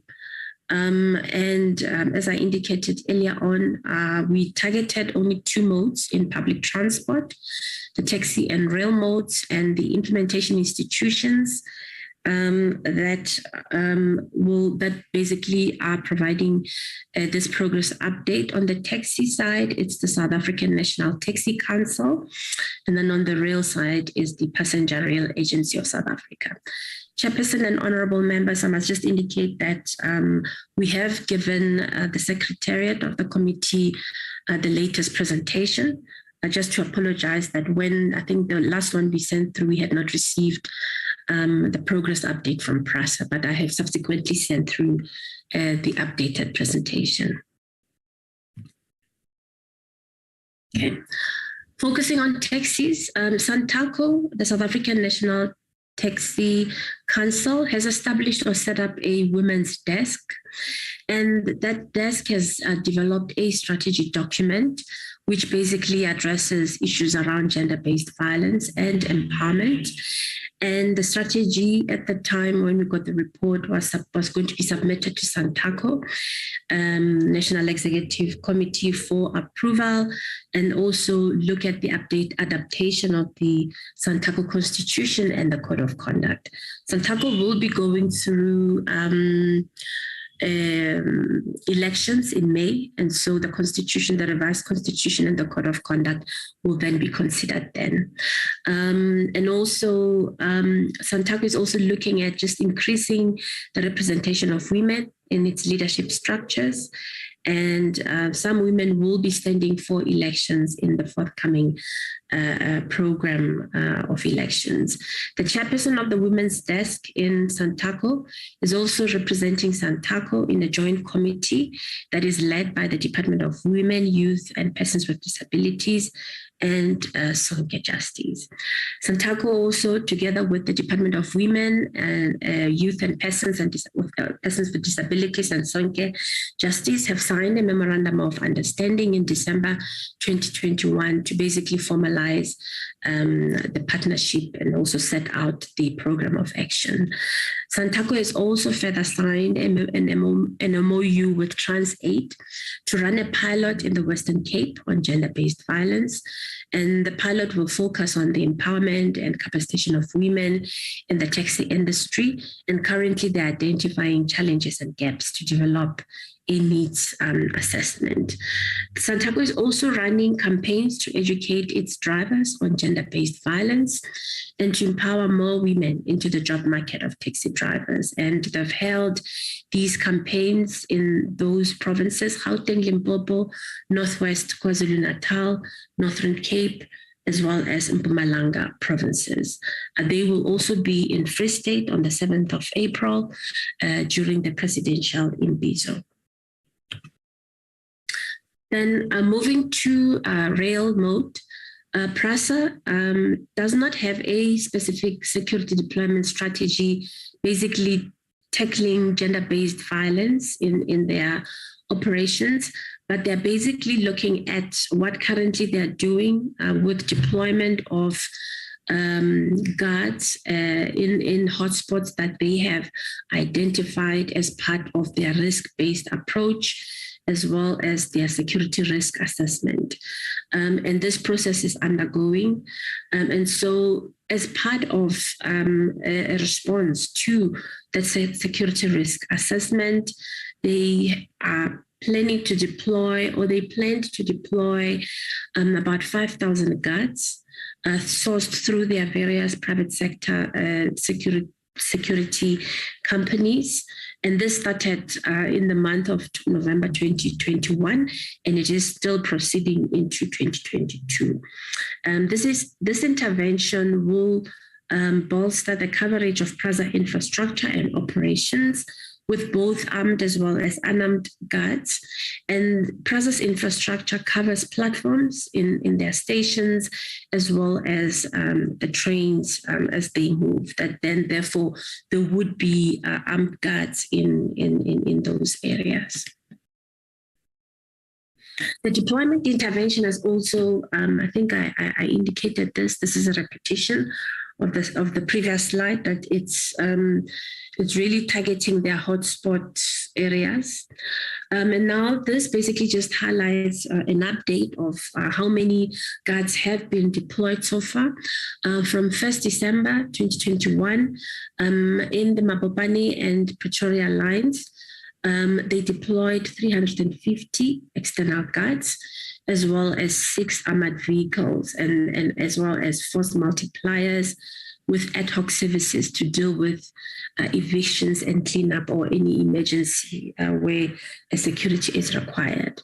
On the 1st of February this year, additional 100 guards were also deployed at the Park Station and 300 guards at the Germiston corridor. And going forward, these are some of the plans that they have. In the coming month, they will be deploying additional 1,350 guards for KZN, Leralla, Naledi to Langlaagte to Faraday. This is a corridor that they have, as well as Ravensklip to Ellens. And then during the month of May, they will also be deploying 2,100 guards to cover those following areas, mostly in Gauteng and in Vereeniging and those particular corridors, Industrial to Oberholzer, in the provinces of Free State, Port Elizabeth, East London, Northern Cape, Northwest Limpopo, Mpumalanga, and also the Elmore to Nigel corridor. Cape Town has got one of their central lines, and it will be regarded as an intervention unit and a complement of about 450 guards, and force multipliers will also be deployed in the month of May. And the oversight and management of all these interventions and the deploying of guards and force multipliers is done by PRASA Protection Services Management, as well as the deployment teams. Chairperson, that's the end of our presentation as the Department of Transport, and we thank you for your attention. Thank you so much. That was wonderful. Department of Sports, Arts and Culture, DM Mafu, over to you. Thank you very much, Honorable Chair. For some reason, my camera is refusing to open. And greetings to the honorable members and the officials that are in the meeting. We just want to thank you for the opportunity that you are giving us to come and present the progress on the implementation on Pillar 2, which talks about prevention and rebuilding social cohesion. With me, I have DDG Stella Kumalo and Chief Director Sizakele Shongwe, which will do the presentation, and then we will then take the questions amongst the three of us. Thank you so much. Over to you, Sizakele. Okay, good morning, Chairperson, members of the Portfolio Committee, together with the Deputy Minister and the colleagues that are in the meeting. I am Sizakele Shongwe, as the Deputy Minister has introduced me. I'm responsible for social cohesion, nation building, and target groups, which includes women, older persons, persons with disabilities. I had already started speaking, Chairperson. I'm not too sure if I'm audible. Yes, you are. All right, just to continue with saying that I have already gone through the acknowledgements and the greetings, and I was still explaining my portfolio, but I hope colleagues would have been able to capture that as well. I will try and make sure that I do the slides together with the person that is helping me to move them so that I can be able to follow from my side as well. So this is the presentation from the Department of Sport, Arts and Culture. I'm not going to go into the presentation outline, as it will be just telling what we will be doing, basically the format that has been followed by other colleagues. And I will not dwell so much on the first slide, which is in relation to the introduction, because it's talking about the National Strategic Plan, or GBVF, that we all know about. But what I just wanted to show in the second slide in terms of the progress is to say that we will understand, of course, that there's a clear linkage between social cohesion, nation building, and gender-based violence, in the same sense that we do know that we would not be socially cohesive until women feel safe and are protected in South Africa.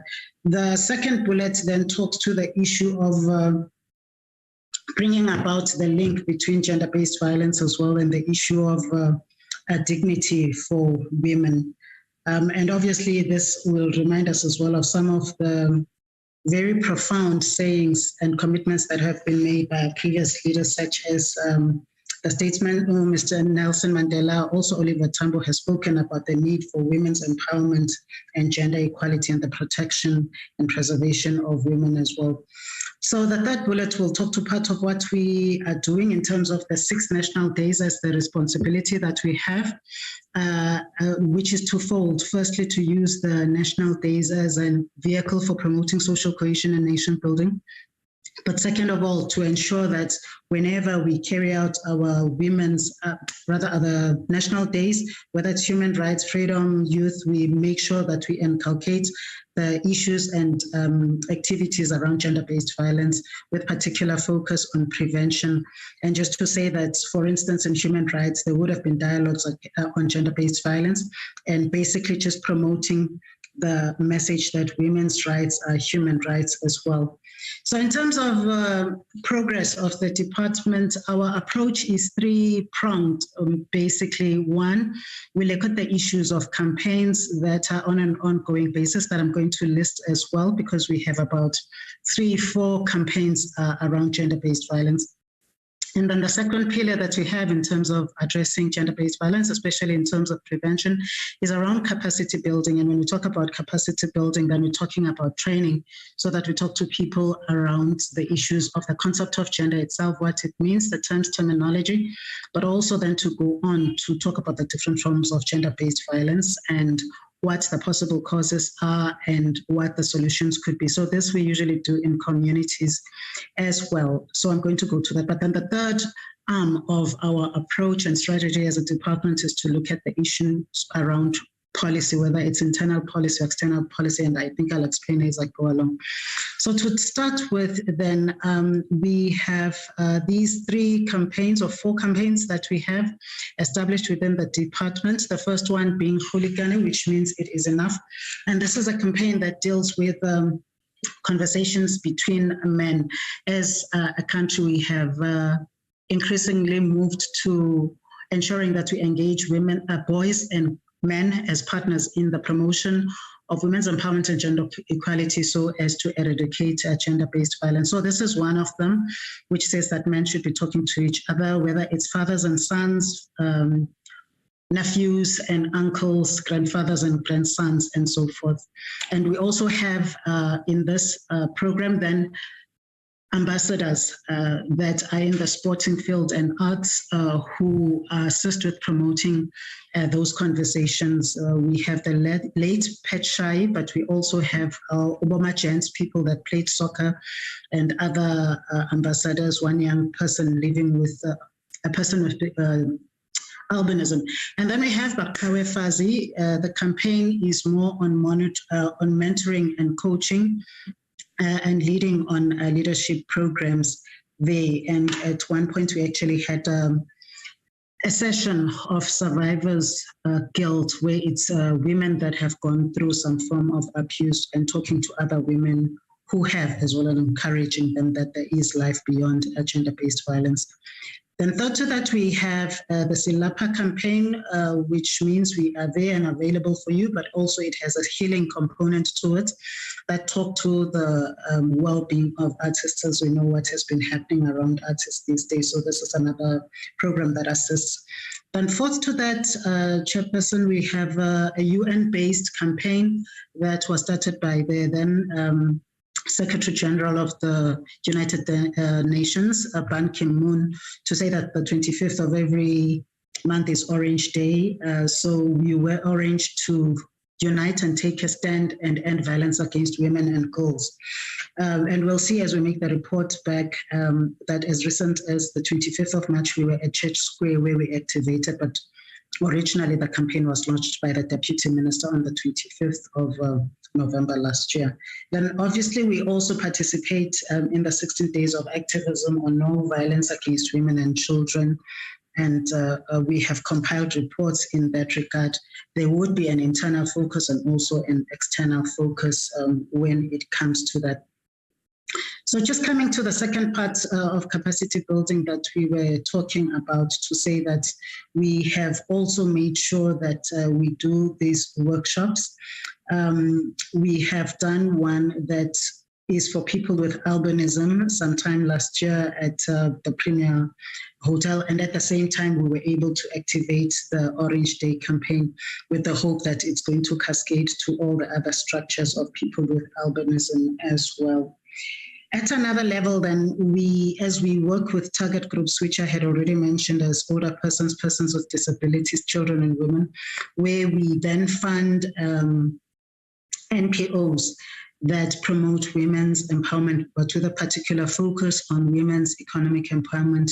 So whether it's a group of older women that is doing a tour of music, or that is talking to legends in the music and the arts industry, and are going to be promoting the message of ending gender-based violence.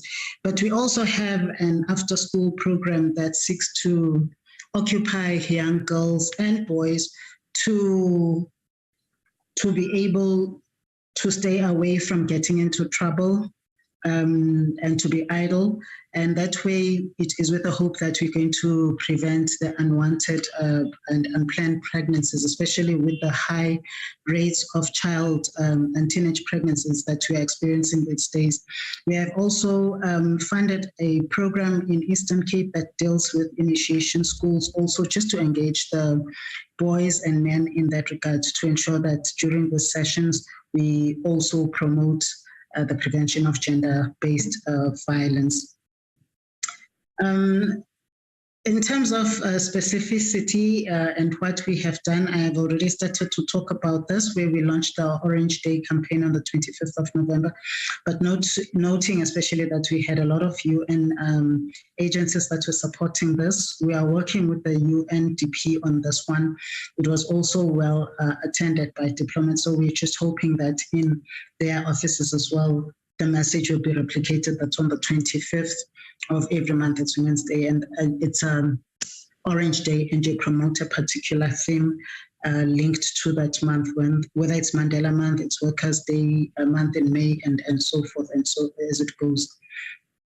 We have also been able to participate and engage with CEOs of DSEC entities there and sports federations, and they were actually at the launch as well. So we are just hoping that the message will be replicated and continue.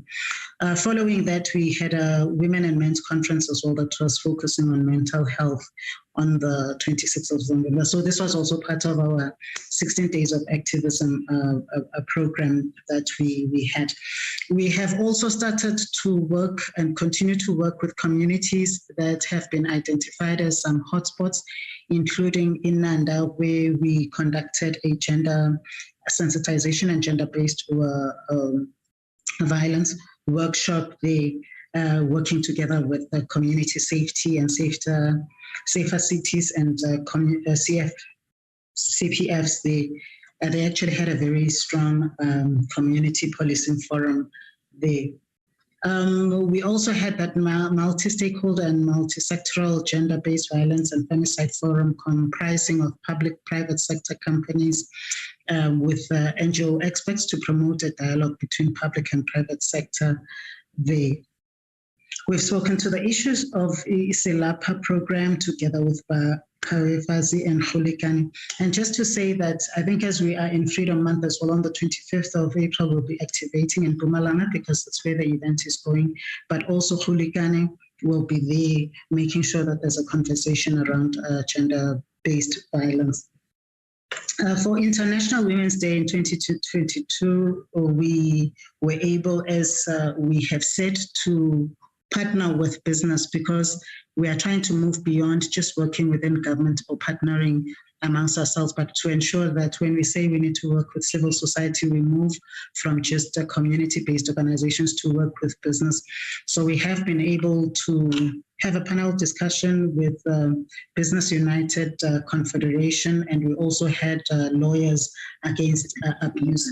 But we also had the Department of Justice and Correctional Services to talk about the recently promulgated pieces of legislation. So the Women's Day was mainly around those pieces of legislation, but also other issues that relate to gender-based violence based on the theme that we had for International Women's Day, which was #BreakTheBias.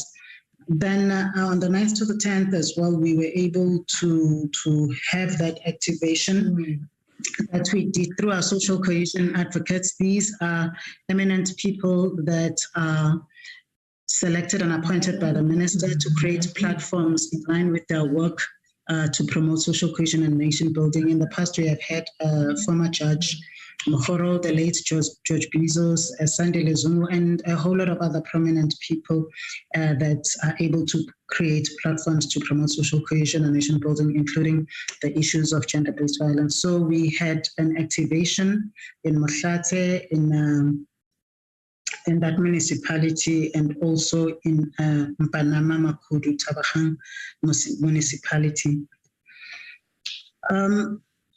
Significantly as well, Chairperson, we have had our Deputy Minister as our champion as well on ending gender-based violence within the department, carry out an outreach from the 14th to the 18th of March in Lusikisiki, where again we were able to witness the partnering of government with civil society and business. All Mutuals was also there in participation, and they actually have counseling services and other services that relate to gender-based violence. I think in Lusikisiki, the particular focus was on older persons. So they were talking to the women there, including also the issues of COVID, because I think GBV and COVID, we have been able to witness that correlation between the two. So that is the project that we had a week long in Lusikisiki, which was very successful as well, noting that Lusikisiki is also one of the hotspots in Eastern Cape. Then 19th to the 23rd of March this year as well, we have Ibakawefazi in collaboration with Let Us Grow and Khulikane, where they also hosted a 5-day door-to-door campaign to raise awareness on gender-based violence across 5 wards in Orange Farm, and with special focus as well on the killing of women, also known as femicide.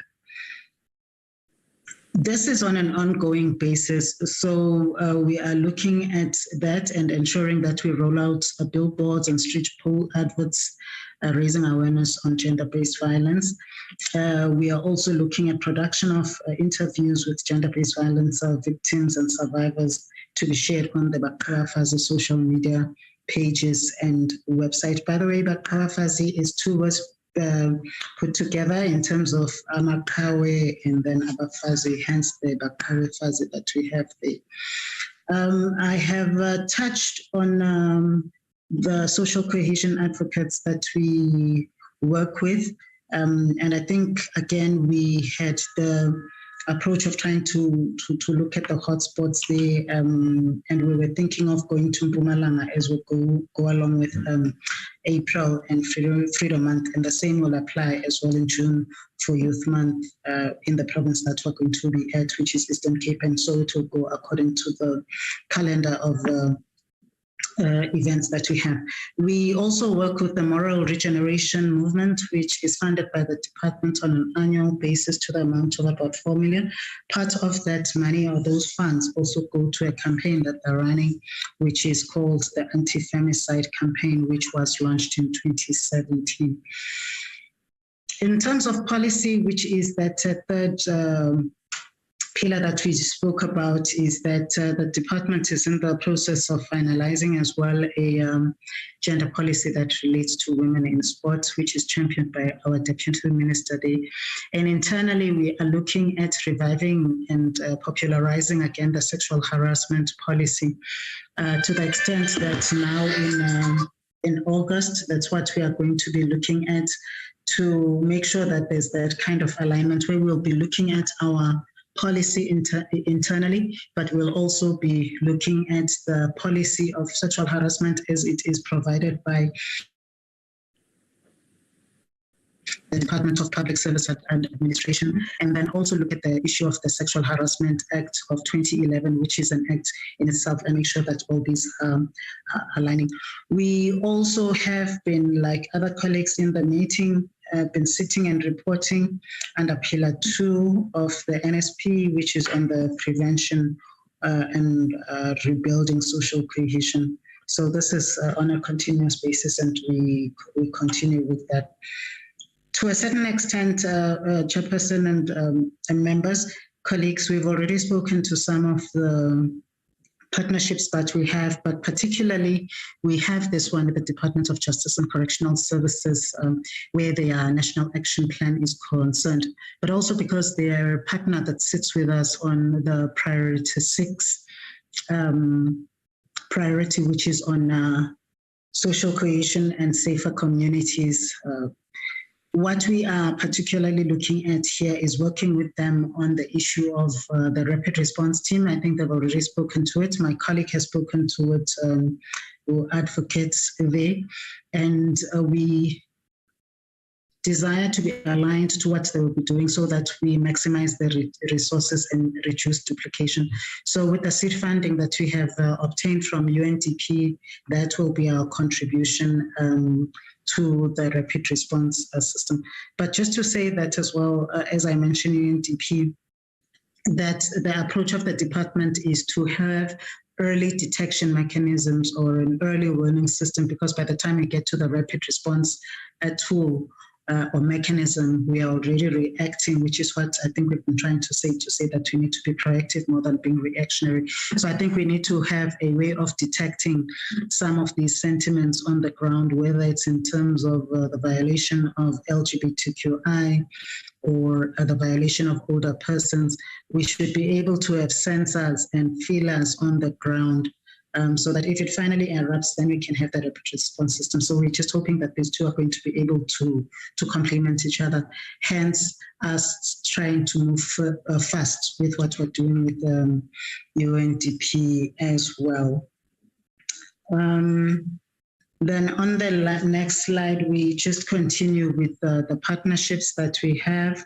We also sit in that United Nations Protection Working Group, which usually looks at those issues of violence and conflict, including violence against women and children and boys.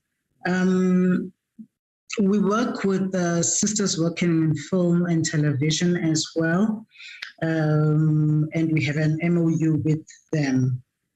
In terms of the Orange Day campaign, just to come back to say that we have tried to encourage business in the efforts that they do. We know that SPA long started with their packaging that says end gender-based violence. So the department just took it up to see how we can work further with them with the 25th of every month, and also just making sure that maybe in one of the women's races that we usually have on an annual basis in August, how we can also put in the message of gender-based violence, maybe still using the color orange. But we have been successful with one province, which is KwaZulu-Natal, and the manager there has been able to really highlight the issue of gender-based violence on Orange Day. They have t-shirts, they have socks that they have done. We have pictures that we have shared with them where they say that SPA KZN goes orange. So we are looking forward to increasing these partnerships with business. We also have now linked up with the Africa Shared Initiative. Those that listen to Kaya FM might have heard the advert that has been going on to say that closing that door is not going to shout it out, and violence against women and children. So those are the partnerships that we have. Similarly to what my colleagues have presented, chairperson members, is that I think we still need to do more work around capacity building, training, awareness creation in terms of understanding patriarchy, and develop strategies that are concrete to dismantle patriarchy. As a gender focal point working at DSD, I always remember Minister Motshekga when she was president there, and she would say that we need to dismantle patriarchy, but we've never quite said what are the strategies. So I think we need to increase the strategies there of how we do that. Growing inequality gaps, especially income inequality and gender equality, is still a challenge.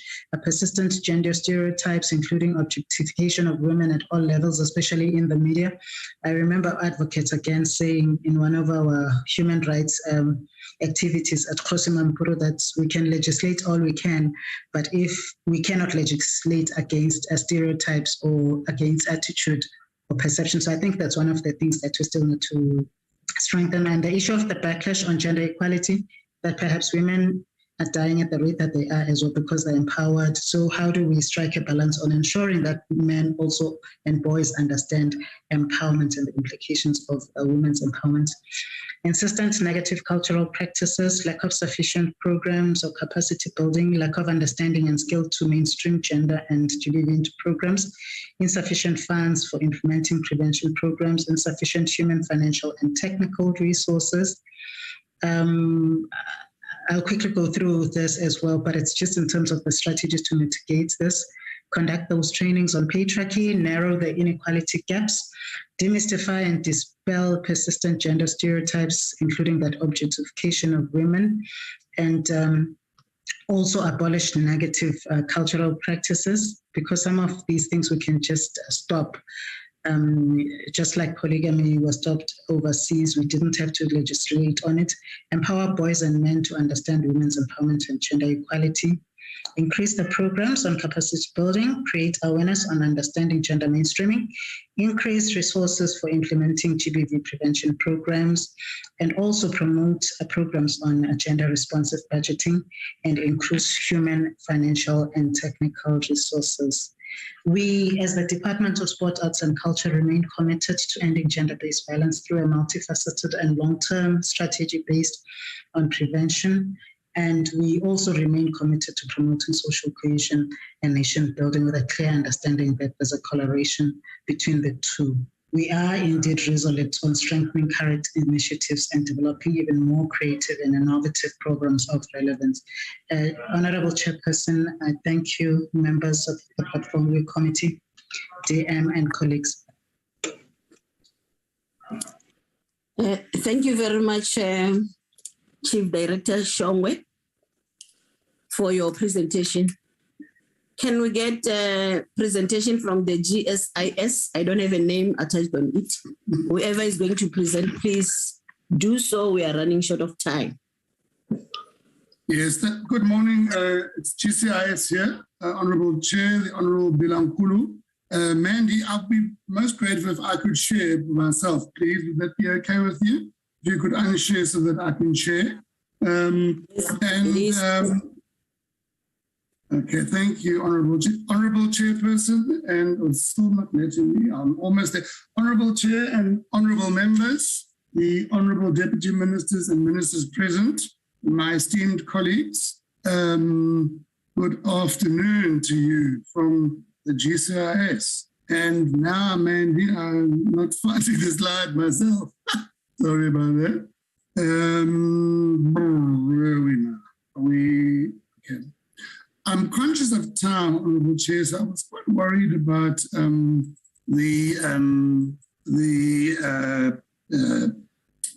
timeline here, but okay. Sorry. While we're doing that, may I just apologize for my DG, Ms. Williams. You heard that there was a urgent cabinet, and I'm sure the honourable members all know that Mrs. Pumla is the cabinet spokesperson. Mandy, I'm so sorry to reverse it. Could I ask you to share for me, please? I'm struggling here. And as with Deputy Minister Mafu, the Honourable Mafu, my video camera took a blink last night, and we've been trying to get the IT section to fix it, Honourable Chair, and unfortunately it didn't. So my humble apologies for that.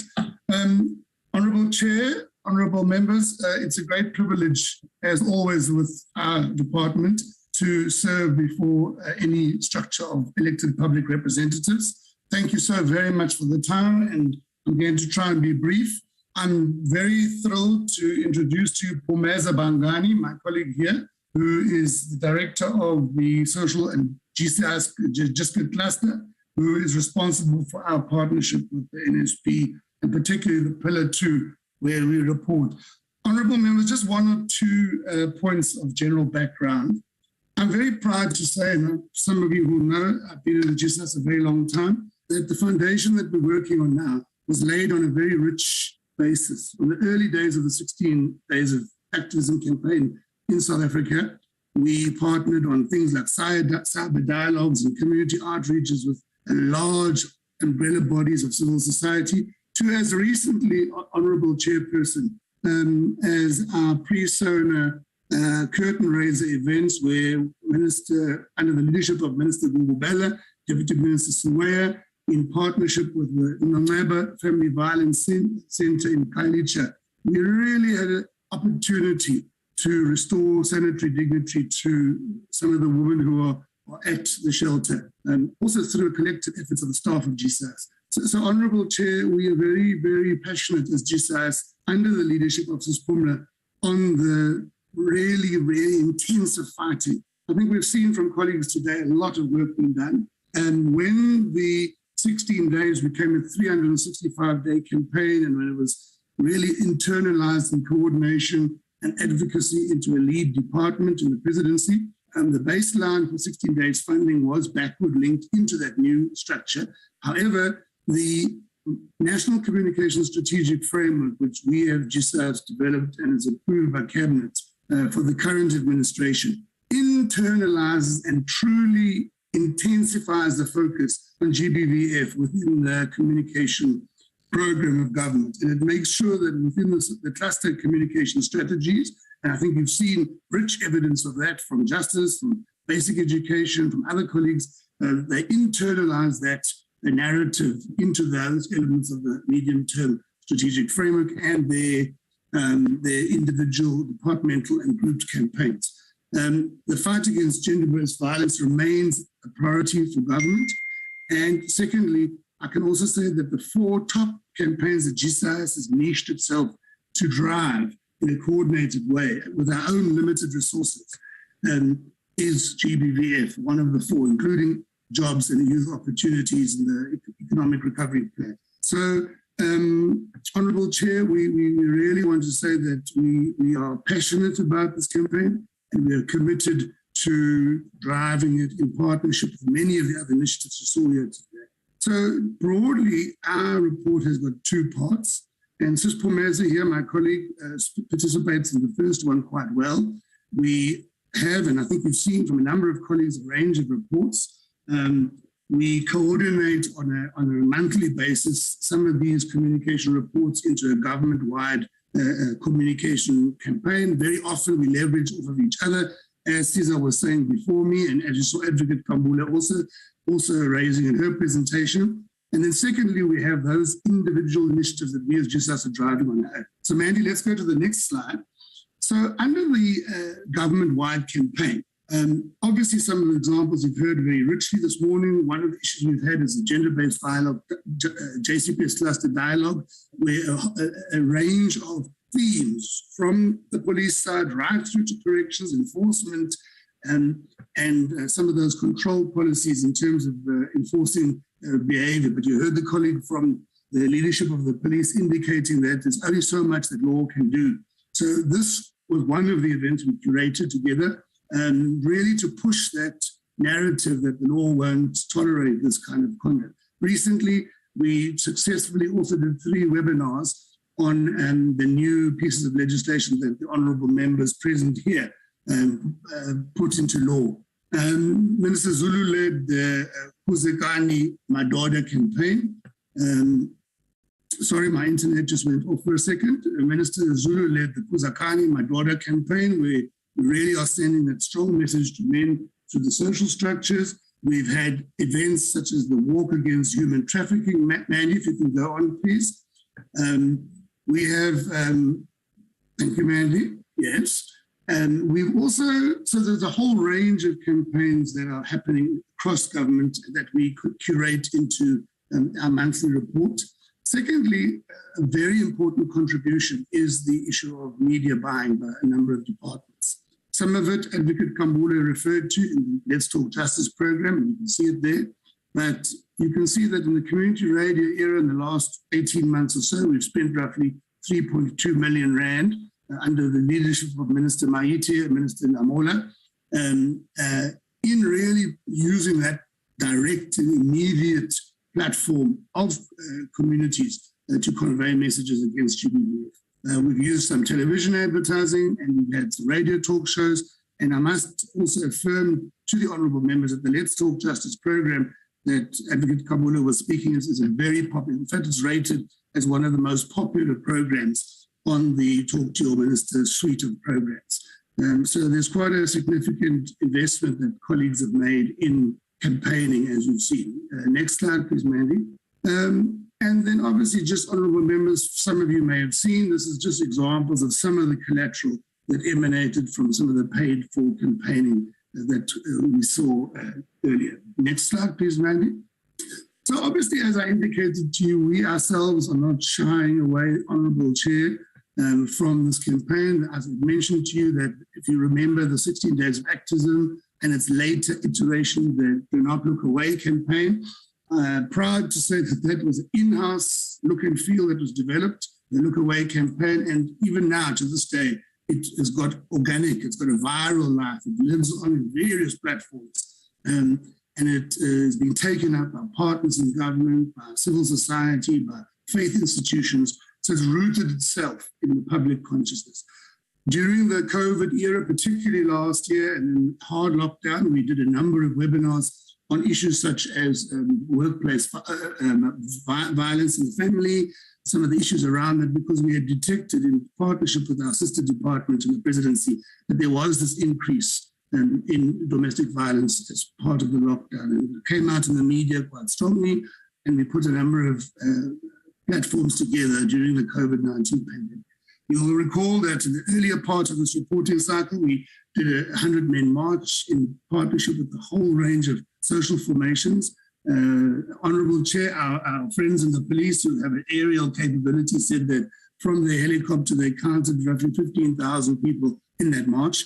And the good thing about that was it was activating and mobilizing a whole range of partnerships, the men's organizations, sporting facilities, the rugby teams there, etc. So that kind of partnership that was kicked off in the beginning of our program still is the one that we use today when we run some of the events.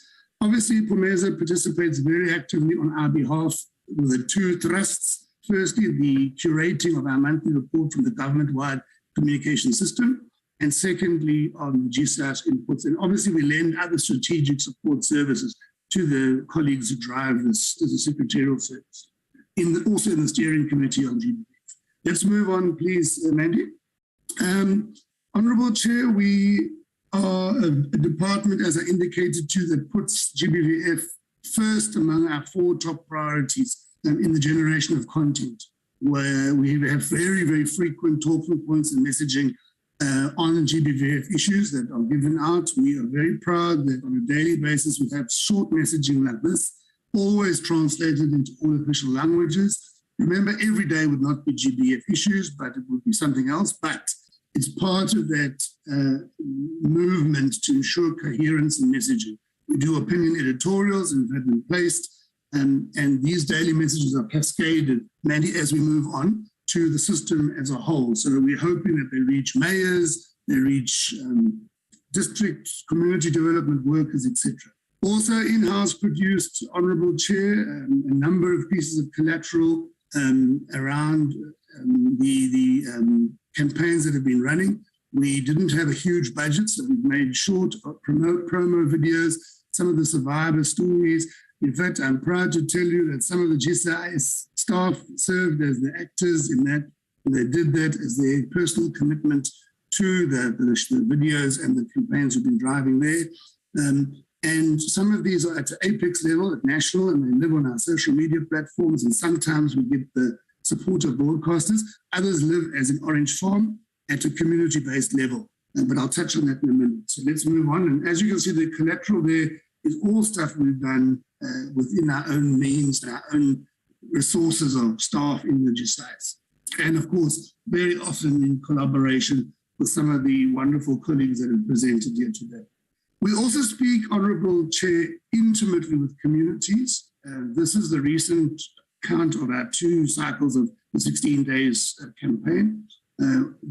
What you see on the 16 days, also you see on the broader campaign. So this would be outside 365. This is our 365, sorry, outside the 16 days. This is our 365-day campaigns. These would entail things like dialogues in communities. We have a very strong presence as GSAS in all districts around the country. And these would include things that range from dialogues with communities to marches in a town where there's been an incident of violence, that we would play a big role in curating. We reached over 9 million people. And the 9 million comes out of things like community radio talk shows. It comes out of people attending events in these periods, etc. So this is a very direct, very intimate conversational space. And that's where we have the local partnerships with traditional leadership. And I must say to the honourable members in this portfolio committee, the team I'm responsible for in GSAS has quite an extensive footprint countrywide. And we are really proud to see the progressive kinds of partnerships that traditional leadership, sorry, I think my internet went off there. We're very proud to report, honourable members, that there's a very progressive partnership with traditional leadership structures, with healing structures, faith healing structures, with health workers in the front line that the colleague from health will speak about. They're in actually promoting this campaign very vigorously in the community level. Amanda, let's move on, please. One of the other areas that we have been working on in two tactics. Firstly, is we have got significant partnerships with the media in terms of, the thing called broadcasting or current affairs or sharing news with them. And they've taken live some of our webinars. So we constantly, through media engagement, will send the communication to the media database and our platforms. Obviously, we've had a lot of emphasis to make sure that elements such as the post-cabinet statement can amplify broad and apex decisions. So obviously, the 3 pieces of legislation recently found a lot of expression, and we developed a post-cabinet media interview schedule for that. Okay? Let's move on, Mandy. However, over and above that current affairs, Honourable Chair and members, we also have a very strong partnership which was helped curate through the GIZ and UN Women, who are also our friends in the NSP, and range of partners. This kind of technical work. So we have an annual platform called the Women in Media Forum, which we had a very successful one at the end of last year. You can see it there. We have it annually, but within the year, there's, Honourable Chair, there's a very strong commitment from the media to help engage or to engage around how we write. So we've been very proud of the partnership there because we've had sessions with government communicators, but also with professional media practitioners outside of government on writing for gender sensitivity, writing for patriarchal conduct to be changed, etc. So we have not only that media engagement side, but also ensuring that the media sector itself. And I must say, Honourable Chair, we have not found closed doors from the media. Obviously, I'll reflect on that at the end of the presentation on the one area. But if we can just move on, please, Mandy. And I must say, Mandy, you're a very, very a quick mover of slides. It's a wonderful experience. We use our platforms very extensively. I'm sure members in the portfolio committee know about the Wilkerson News. Yes, Honourable Belankulu. Can you please wrap up, because we're still going to I'm almost done. One presentation. Okay, I'm almost done. I'm almost done. Thank you. So yes, let's move. You can see that we use the Public Service Magazine, the next one, for the conveying of content about that, mainly. And if you can go to the next one, we have very, very active social media accounts that we use regularly for things like infographics, short videos. Because you see, Mandy, if you could move to the last slide for me, please, the very last slide. Because you see, honourable members, the one dilemma we have, Honourable Belankulu, is that you can produce beautiful collateral, like we did for the COVID vaccination. But we've seen that with COVID, that behaviour change takes a very significant investment in communication budgets. We don't have a huge dedicated budget.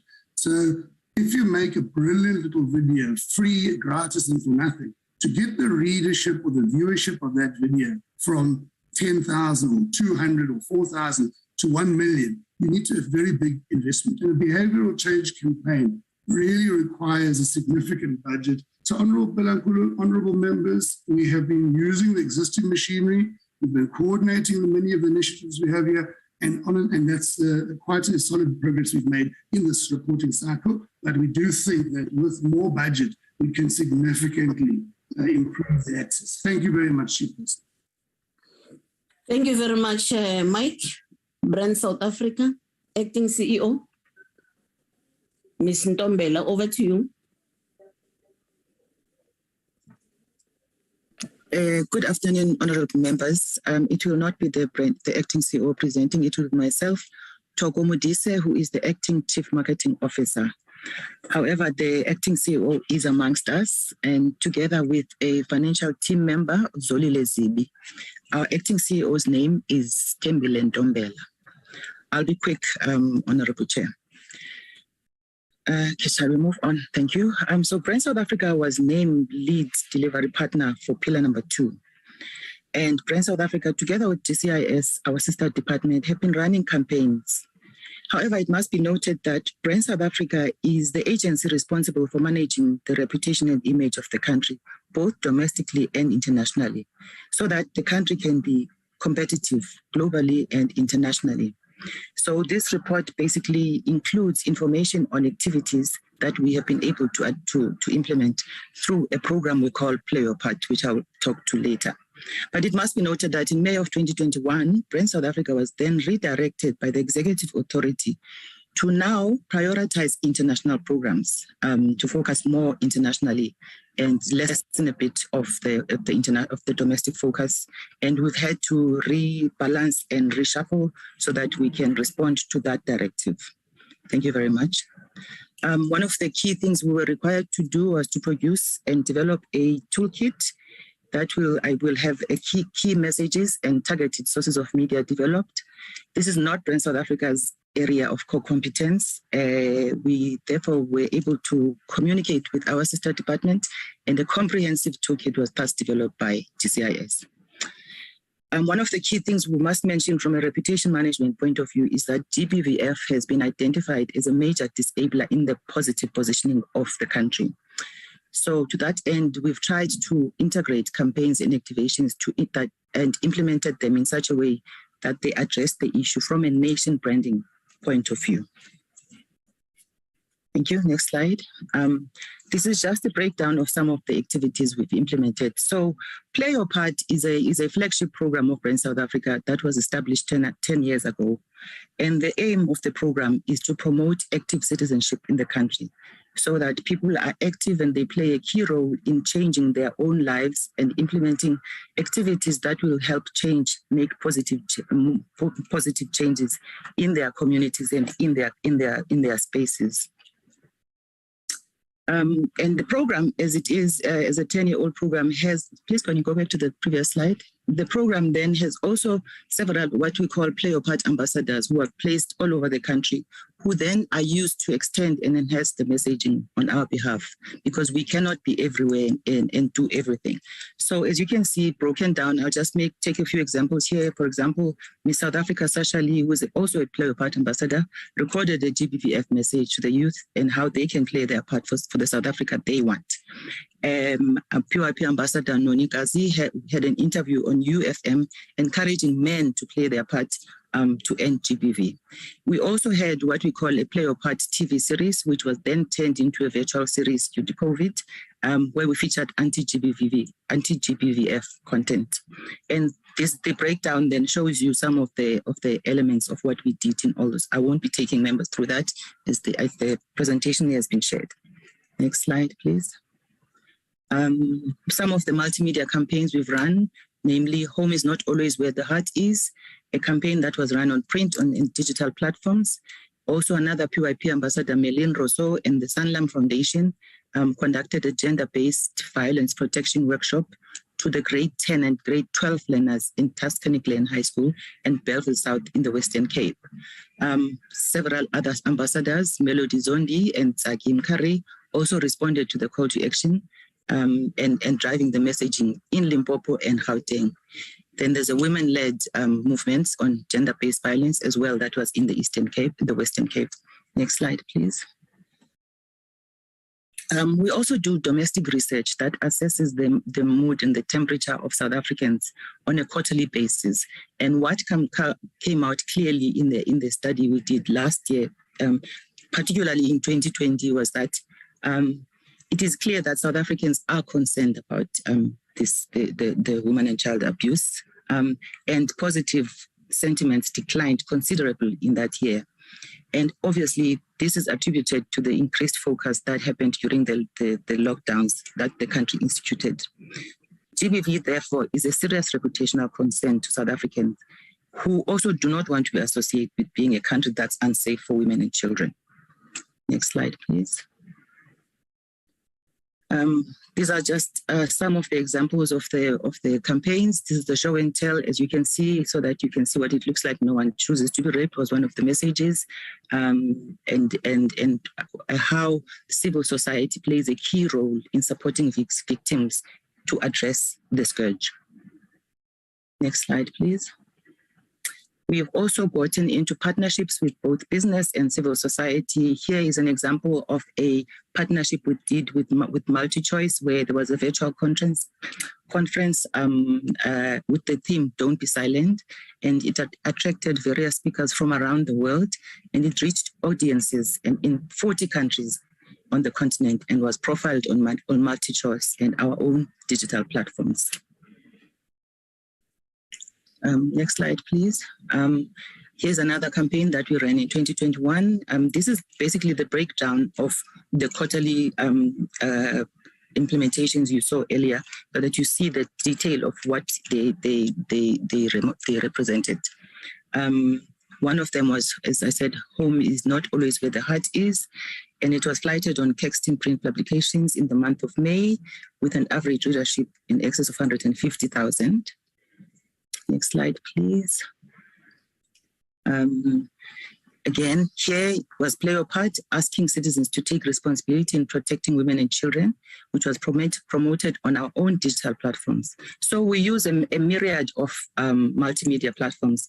Our own media digital platforms are quite strong and have a huge following, but we also try to attach your TV, your print, your community media, radio, etc. And we try to spread it into provincial communications, domestic national TV, and domestic national radio as well.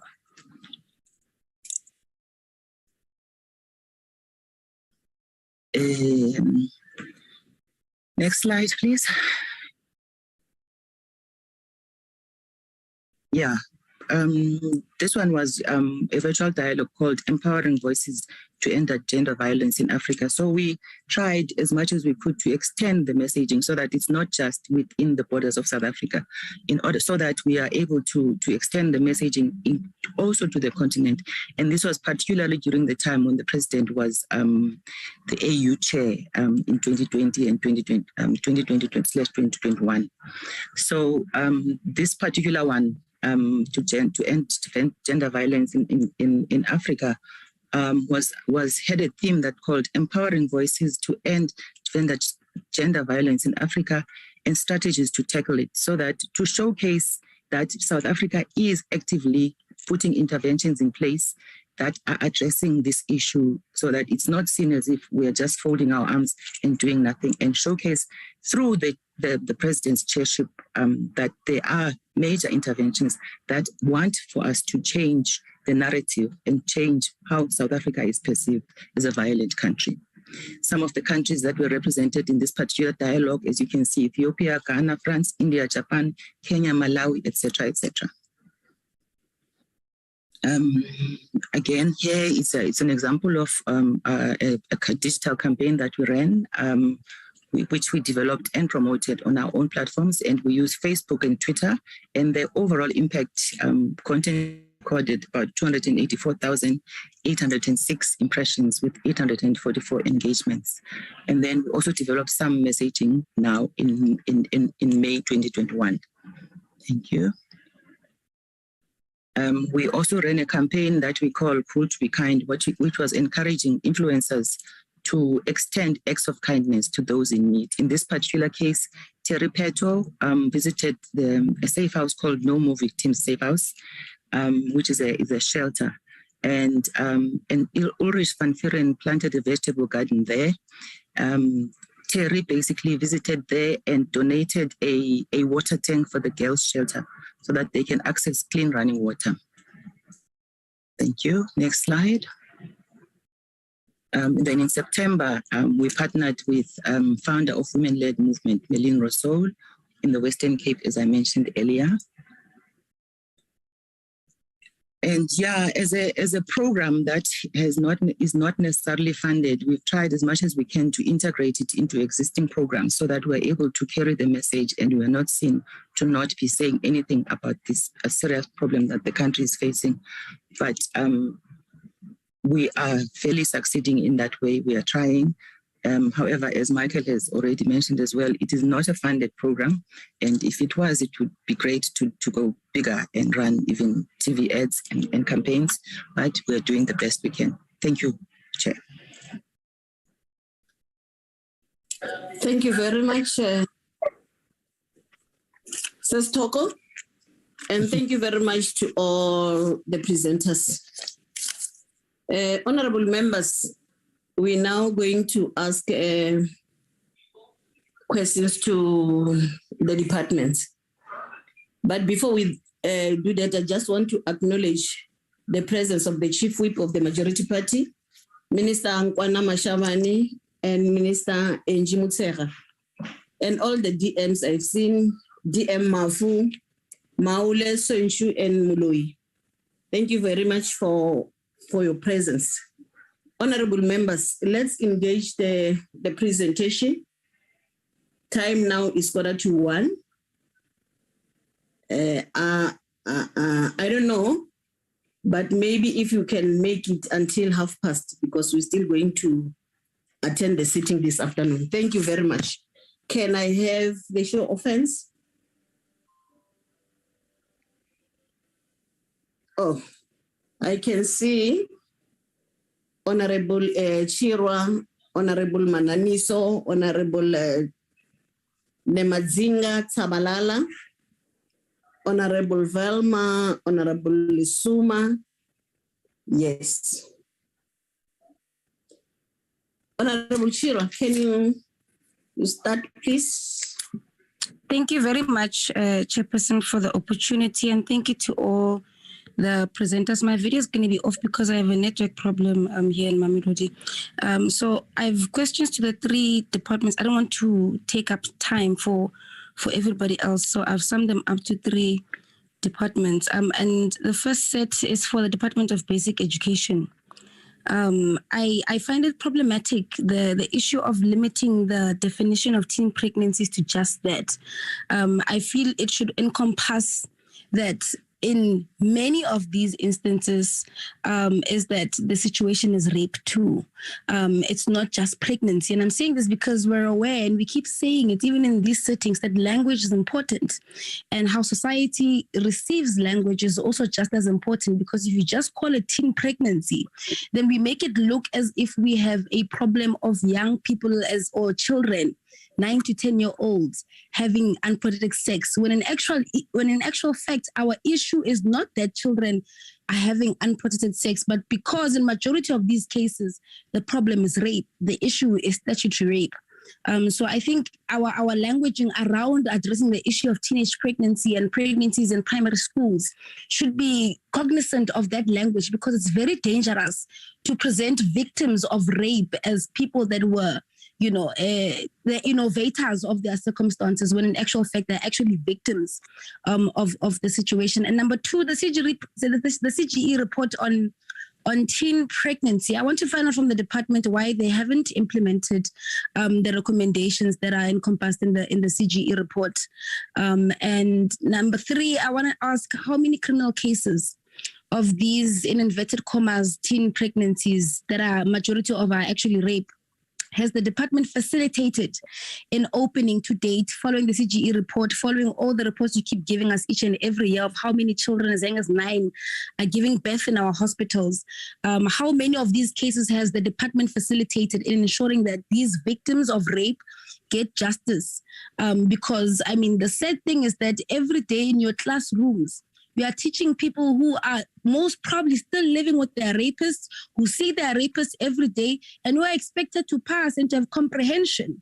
Part of these issues that we raise about the issues of the Department of Basic Education could be very much linked to the issue of violence in their homes, in their schools, in their communities. And in the instance when we have tangible evidence, which is a pregnancy, the department should be the forerunners of ensuring that these children who are coming into their classes every day have in the very least, an opportunity of attaining justice. I want to know what is the process as well of deciphering the environmental factors of children who come to school pregnant, because now we've stated that majority of these teen pregnancies have social, political, socio-economic issues that they're affected in, and again, also associated to this question, who is responsible, who is behind these rapes that happen to these children?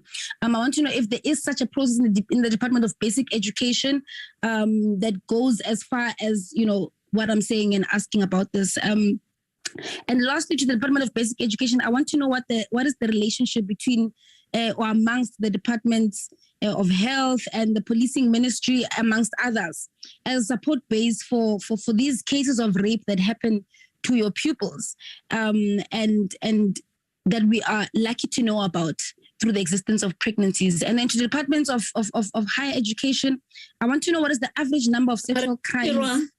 Yes. Can we direct to the questions? We're running short of time. You said you were going to ask only 3 questions, but it's I said to 3 ministries. Can't you be straight to the questions? Yeah, I will. Let me just address the Department of Basic Education and health as well. I'll go quickly, Chairperson. Okay. I want to know the number of sexual crimes reported in South African universities and TVET colleges. Also noting the whole outcome of the court process with Rose and Yolanda Ganki. What is the department doing to intervene on the lack of capacity to resolve sexual crimes that take place in universities? Why aren't sexual crimes reported on campuses automatically linked with the criminal justice system? And also, what innovative interventions has the department come up with to prevent sexual crimes from happening in residences and campuses? You've addressed it a little bit, but I think it's disingenuous for the department to not take full responsibility for sexual crimes that happen outside of campuses on private residences when it is you who accredits these facilities and residences. Why haven't you amended your accreditation prerequisites for compliance to be inclusive of preventative measures against GBVF crimes? And lastly, to the Department of Health, these are the questions for the Department of the CGE report on sterilization. Now, the department hasn't helped the victims of forced sterilization to date. We compiled a list for the department and sent it to Steve Biko Academic Hospital because majority of these victims have health issues, like they pee on themselves, they've got recurring vaginal infections, they can't sit down, they can't walk. And the CEO of Steve Biko Academic Hospital blatantly came back to us and said, after consulting the department, she decided, or the collective decision was that they should not be held by Steve Biko Academic Hospital. And to date, these women are still waiting to be helped in regards to their health issues that emanated from the South African ANC government forcefully sterilizing Black women who are HIV positive.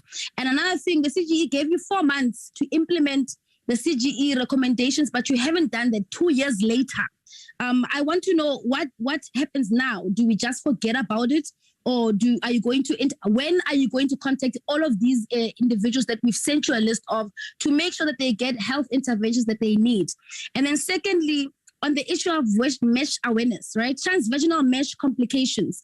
The FDA has revoked approval of transvaginal mesh, and various other countries are doing corrective surgeries for the victims. And yet in South Africa, despite the fact that it affects women, it's still yet to be done. The one case that was raised to the minister and the deputy minister that I think they're aware of, and I'm sure they're aware of, is Pindle Mncube, is still not resolved. And this woman has everyday health issues. She's in hospital as we speak. And there's a lot of mesh awareness activism happening in the country, but it's falling on deaf ears. Women are being, are going through serious complications, even getting to a point of having them cancerous, when it can be avoided? When is the ministry or the department going to do corrective surgeries for mesh victims in the country? And why haven't you revoked the use of transvaginal mesh in South Africa? And lastly, to the department, you speak of the issue of termination of pregnancies and the issue of access, but there's 3 provinces in this country that have 0 facilities that offer terminations to women, Eastern Cape being one of them. When will this be resolved? Thank you, Chairperson. Thank you. Honorable Mananiso. Thank you, Chairperson.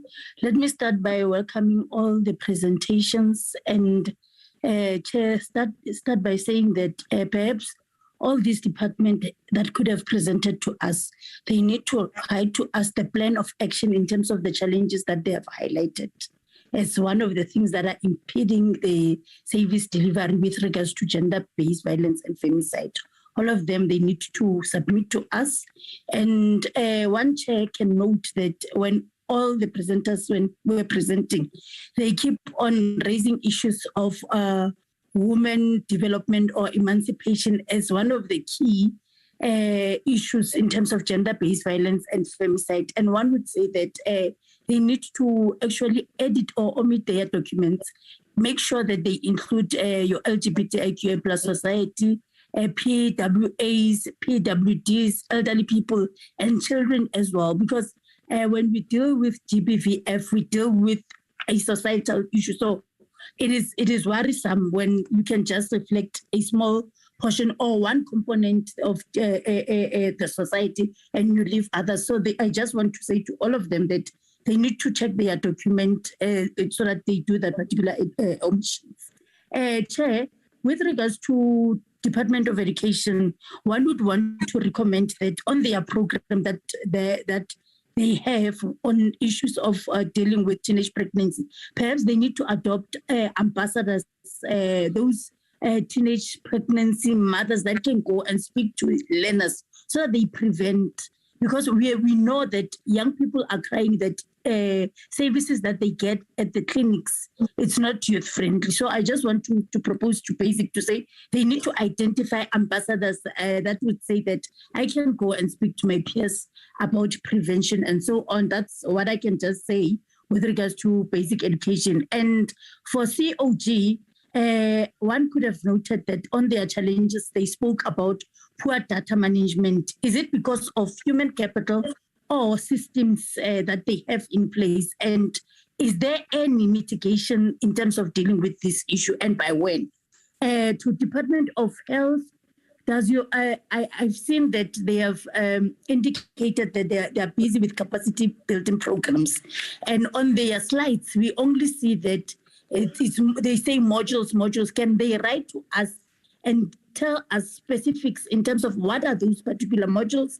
And as well, I want to check if the department has a program that speaks to customer service, because we know when we speak anything that has to deal with health department, customer service, it's very bad. And at times people, they don't even go for such services because of customer service. Transport, one could affirm that indeed Santaco has a women desk and that it's active. However, one would want to say that it is important that these women are actually trained in terms of this NSP, not only issues of campaigns for GBVF in the taxi industry. So you need to ensure that you even train them about the NSP up until to the grassroots, because at times we see Santaco being very active nationally, and when you come to our local level, it's only about campaigns. So you need to strengthen your capacity building programs. In terms of issues of PRASA, I have noted that they said that there are issues with regards to deployment of securities.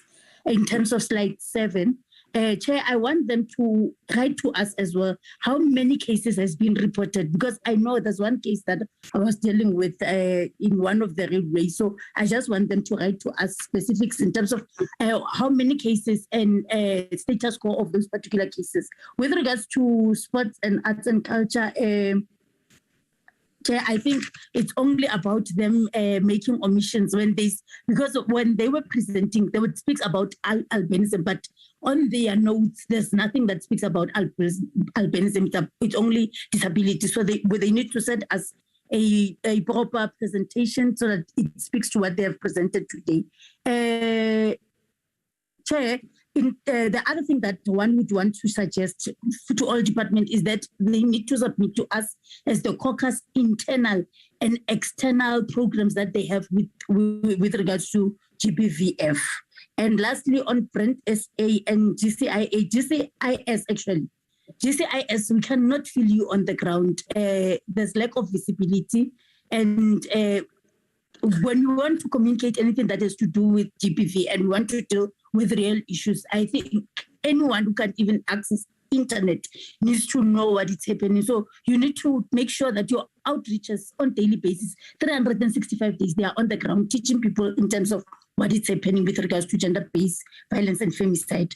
Program with regards to your Play Your Part by Brent SA, I think they can just write to us in terms of how many people per demographics do they have as ambassadors for GBVF on Play Your Part, so that we are able to check if there's demographics and if there's actually specific allocation per province and so on, and how do they make sure that they include the district models as part and parcel of their program for Brent SA, because we believe that as South Africans, we have adopted that we must proudly support our locals. So I believe that our locals as well can be adopted for such programs and be supported. Thank you.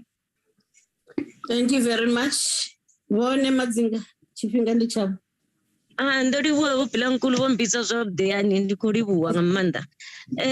me greet everybody in the meeting, also the ministers, deputy ministers, and chief whip of the majority party. I really think there's so much information that has came out from different departments, and I know we've been talking about it as a multi-party women's caucus. I think that perhaps in the next term in our program, let's look into it and be able to really put departments and give it enough time so that we don't club many departments. Yes, we're dealing with a focus of what you call it, program 2. It's understandable, it's multifaceted, but I really think that we need to cut them and take them as they come, because you would understand we've been in the meeting from 10, it's almost 1 o'clock now, and you are pressed for time. I'm also in the car going to Parliament, and excuse my echo. My point is that can we just try to limit them so that we're able to do justice to the presentation?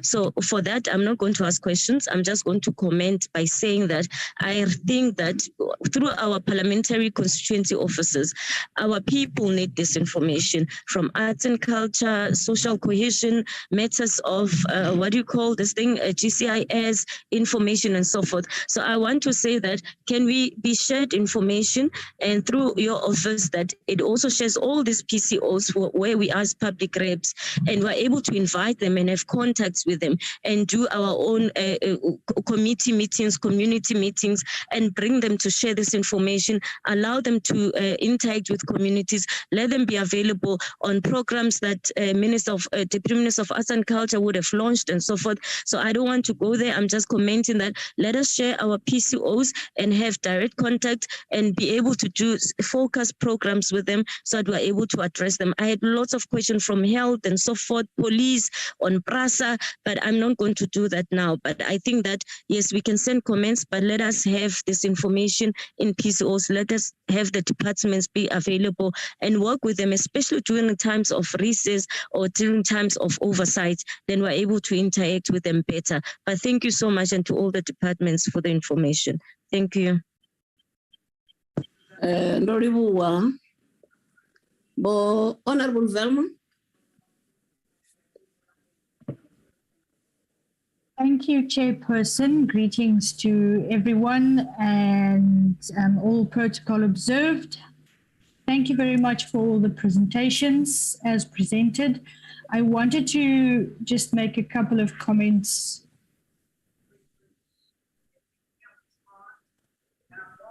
Sorry, Honorable Druchen froze.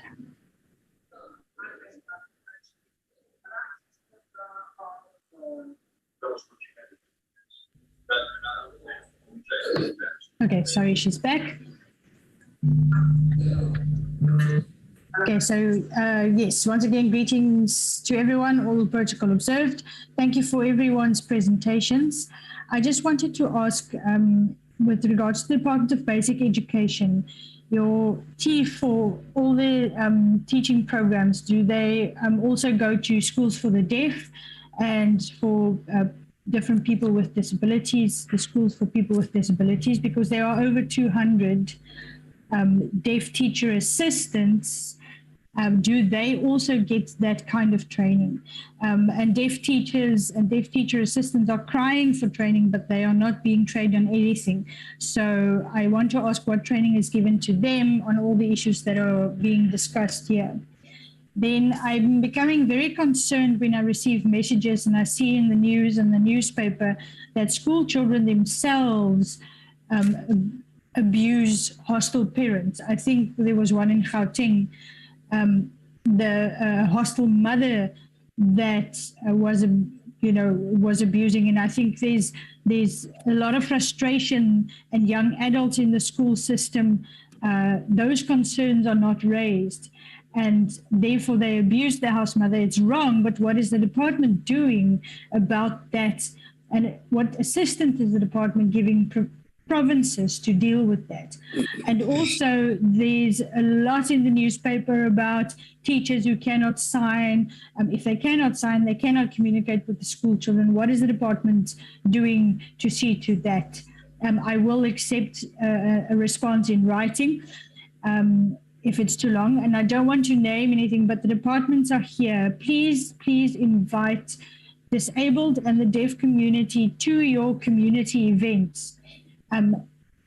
You invite sign language interpreters, but in the audience there are no deaf people. That's a waste of money when interpreters are there at the meetings, but the deaf community or the disabled community is not invited.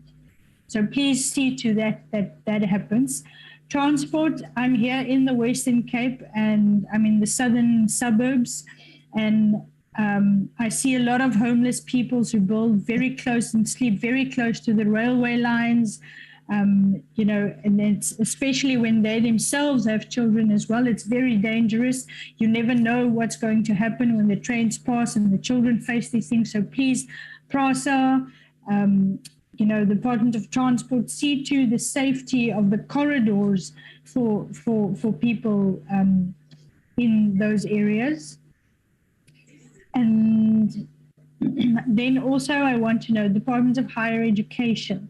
I think the first person also asked this question, but how does the Department of Higher Education work with the educational institutions with regard to rape, sexual abuse of students by students as well as by lecturers and the teachers, the professional teachers?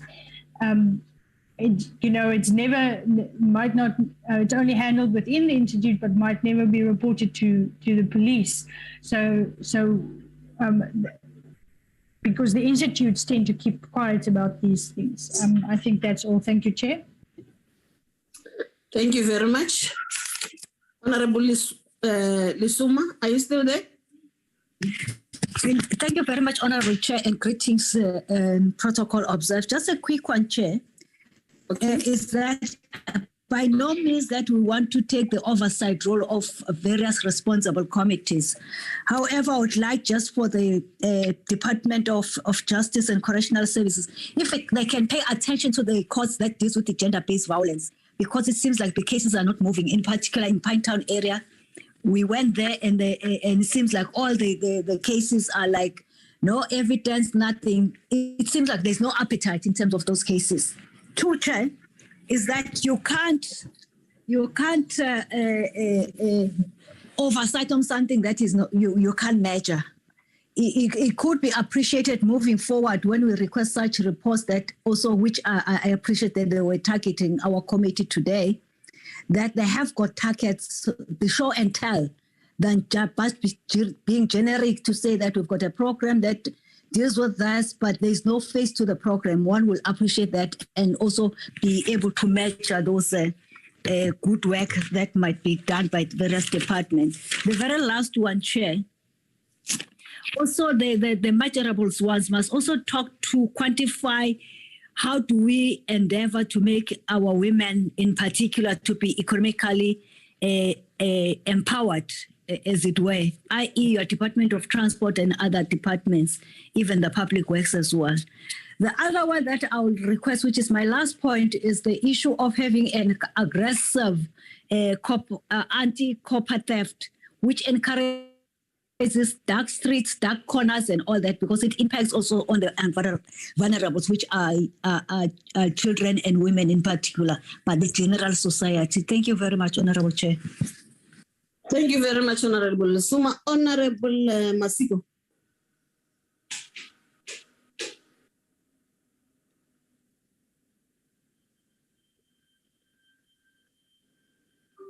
Honorable Masiko, are you still there? I'm still here, Honorable Chairperson. Thank you very much. I'm struggling with my gadgets, but I think I've mastered it now. Let me observe all the protocol, Honorable Chairperson, the ministers, DMs, chief directors, DTGs, everybody who's here, including my former HOP, Stella Kumar. I have to wait. Thank you, Chair. But I think let us, given the time constraints, receive only the presentations that have been made by all the government departments. We can see that there has been progress that is being done in relation to responding to Pillar 2. Let me also support Honorable Judith's, Honorable Chair, request. We really, bite so that we're able, as honourable members, thoroughly engage with these reports, given the time that we are given for the sittings of the Multi-Party Women's Caucus. But also, Chairperson, I think it's important that we need to, as the Multi-Party Women's Caucus, ensure that whatever we are discussing here in the action plans that are given, the various portfolio committees are able to hold the various government departments to account on specifically issues of gender-based violence as they report.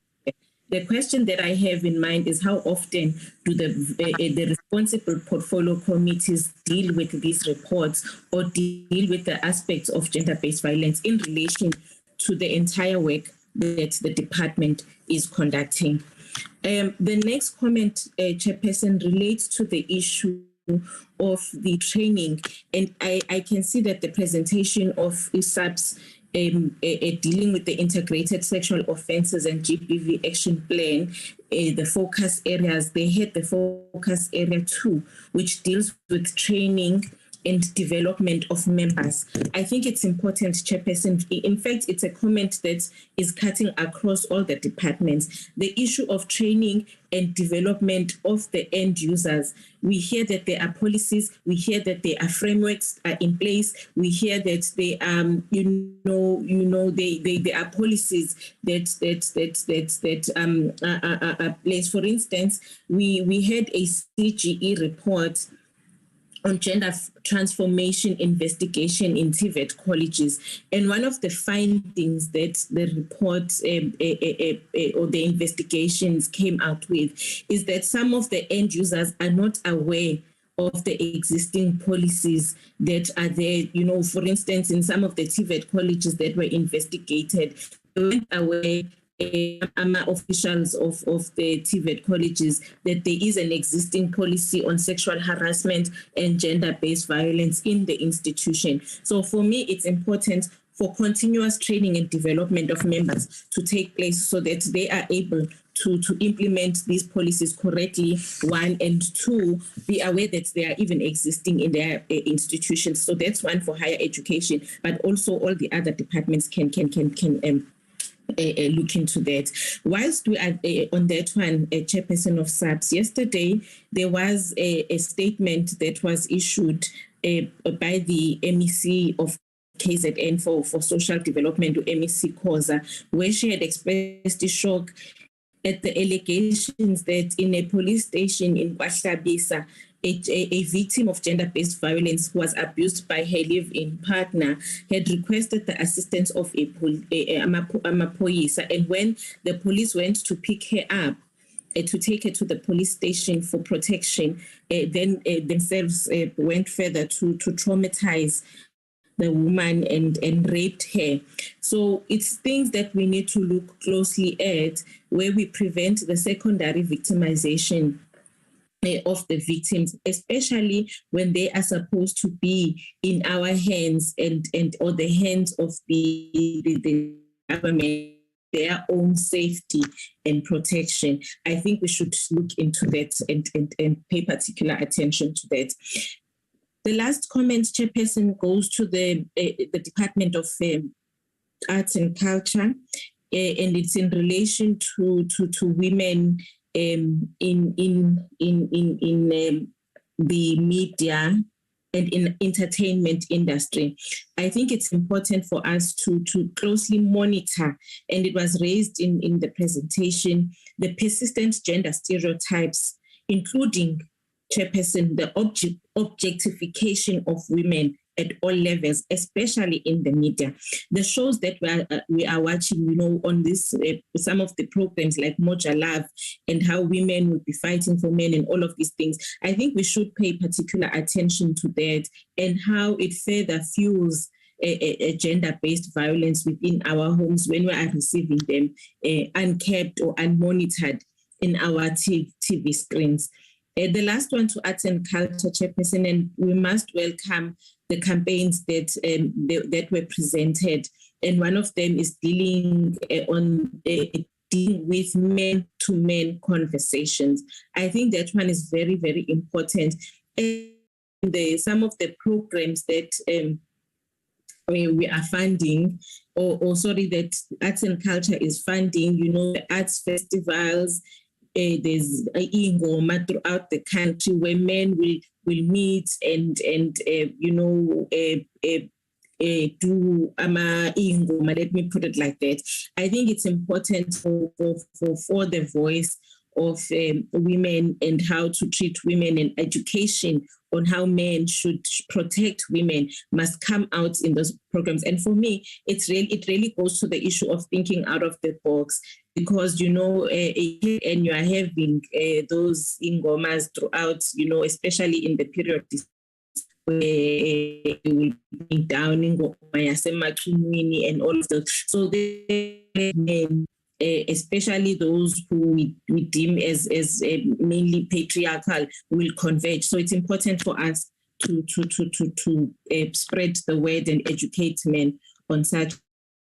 We must also comment in terms of the booklets that have been developed by SAPS, the 365-day campaign information materials, the availability of these materials in Braille. I think that must be commended, Chairperson, and the other departments must also ensure that the materials, awareness, advocacy campaign materials are translated for persons with disabilities.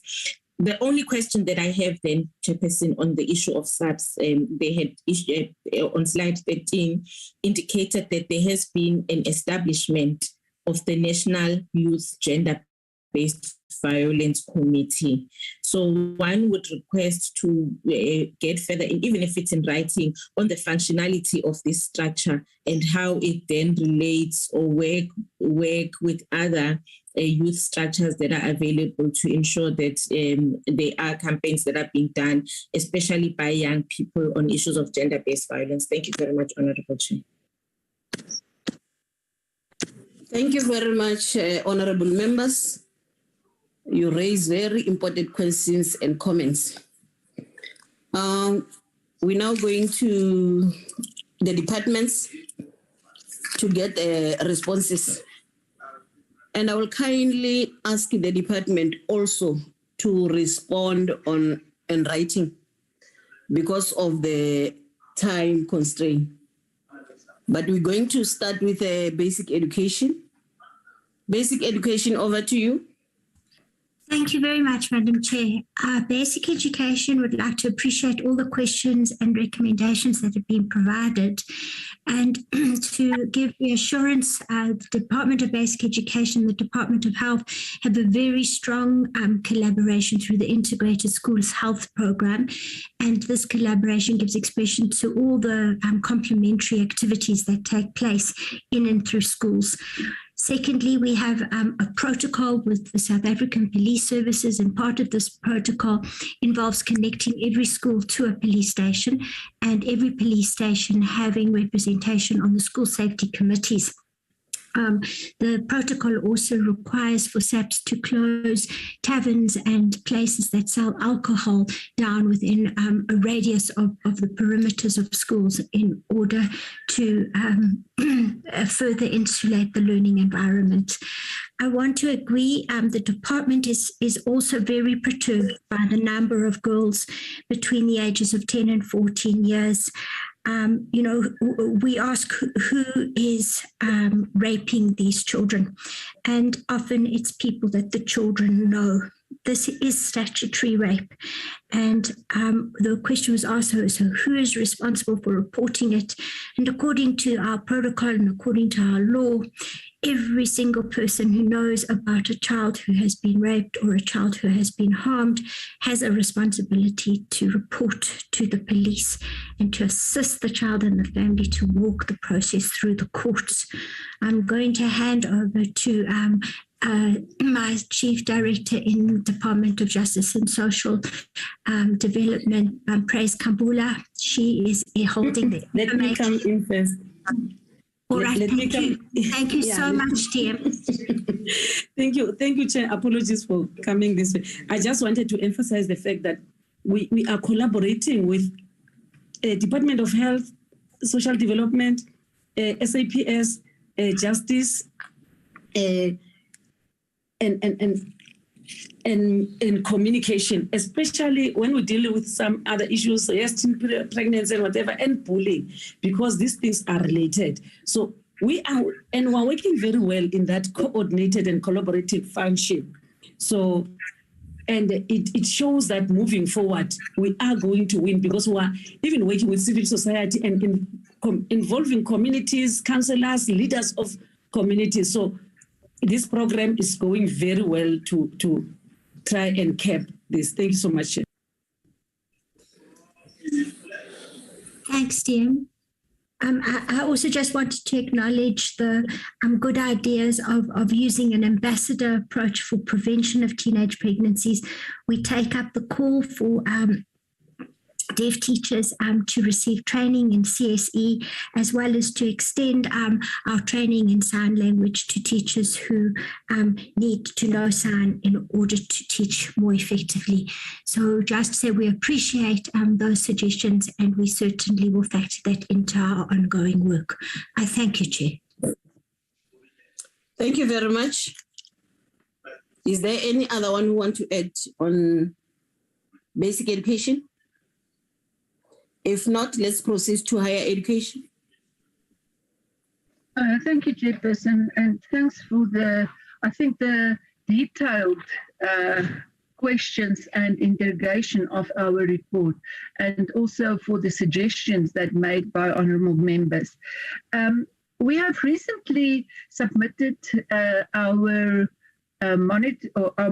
numbers, because that was asked by Honourable Chiwar, that we provide you with numbers, and we have just answered a parliamentary question that we will send to you in writing with the numbers that are available.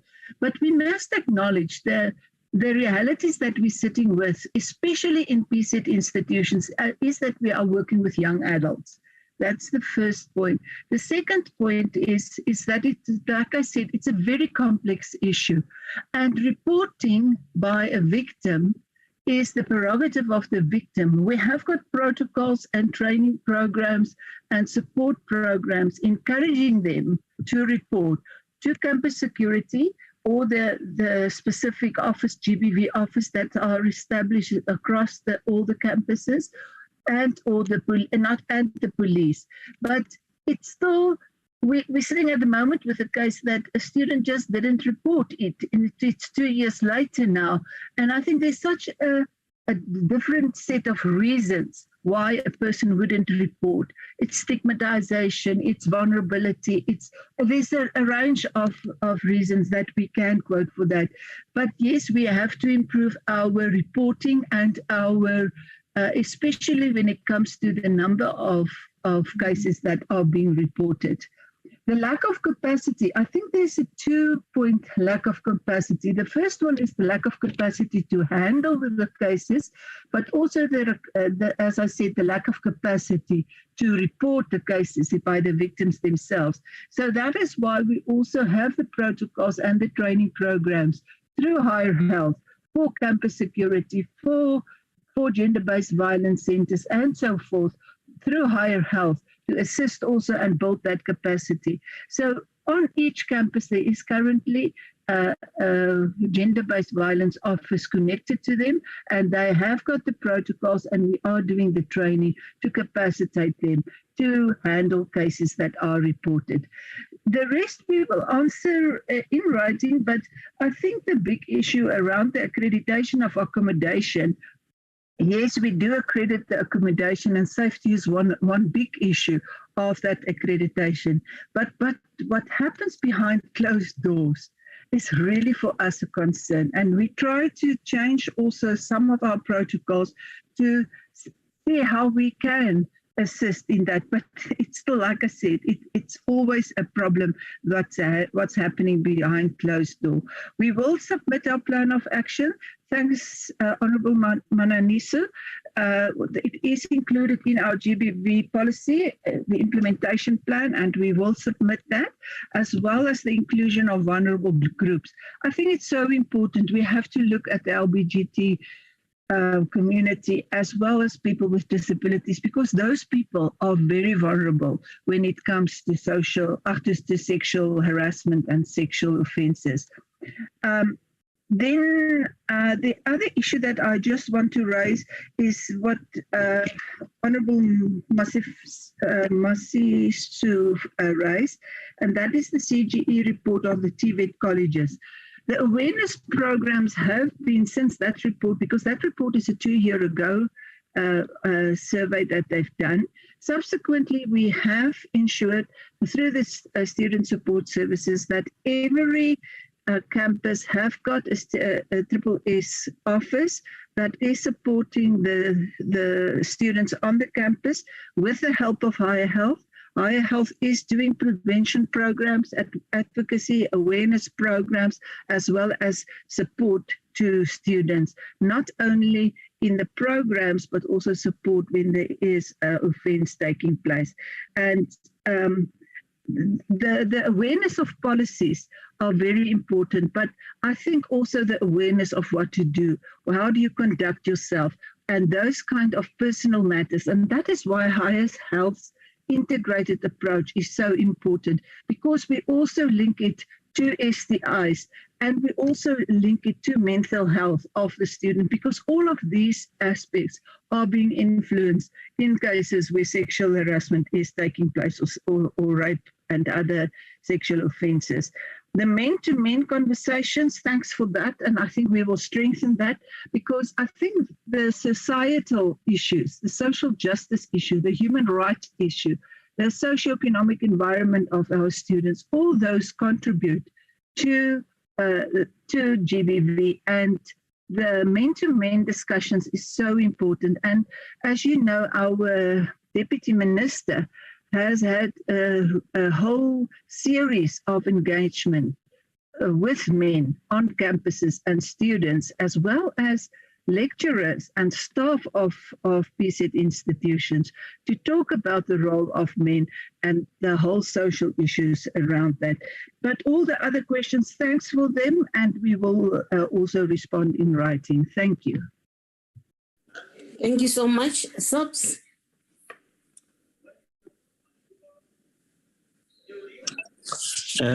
Thank you very much, Honorable Chairperson and Honorable Members, including our Honorable Ministers and Deputy Ministers and esteemed colleagues. We, from SAPS point of view, we have taken note of the comments and suggestions, and we really appreciate, we'll definitely, as part of our programs, ensure that we incorporate the issue of the Kwatlabisa police station incident.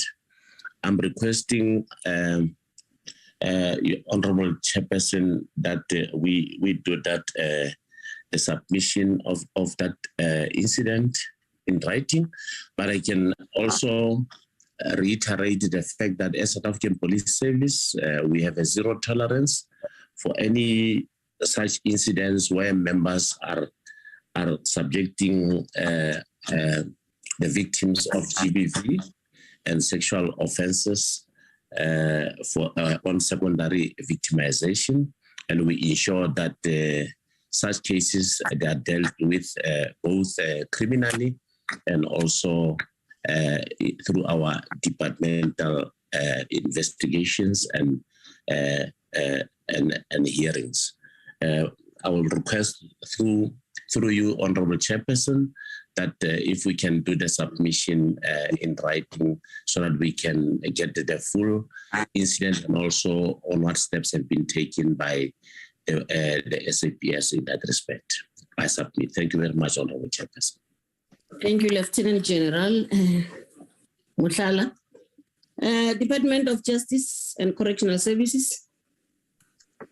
Thank you, Chair, and we welcome the questions that we have received from the committee of the Caucus members. The first that I will respond to is to say that, as I have mentioned in my presentation, that we are sitting in the country with a serious problem. And it is the problem of the increasing numbers of statutory rape and also the increasing numbers of children who are the perpetrators of sexual offenses. So in 2020-2021, we experienced an increase in statutory rape cases that are registered by our courts of 2.75% increase of statutory rape matters. And if I look right now at in quarter 3 of this financial year, because we're still busy with quarter 4, there is already an increase. We are already registering in quarter 3 an increase of 2.6% in statutory rape matters. And in the last financial year, 2020-2021, DBE registered a 60% increase of child pregnancies. And this, for us, it was a confirmation that, sex crimes are perpetrated against children in domestic relationships. And it is so sad that we experience this increase, that is the 2.75 of statutory rape matters, during the time of COVID-19. And it was the first year where, as I said, that there was an expected visibility of parenting, since many parents were working from home. So what we need to do then is to actually divert our focus to the home settings and ensure that then we increase our interventions, and the main one is to rehabilitate the family values and increase the visibility in parenting in terms of training and empowering parents as to how they should be training, because the poison, Chairperson, is in a home setting. Is not much more in the streets, it's in the home.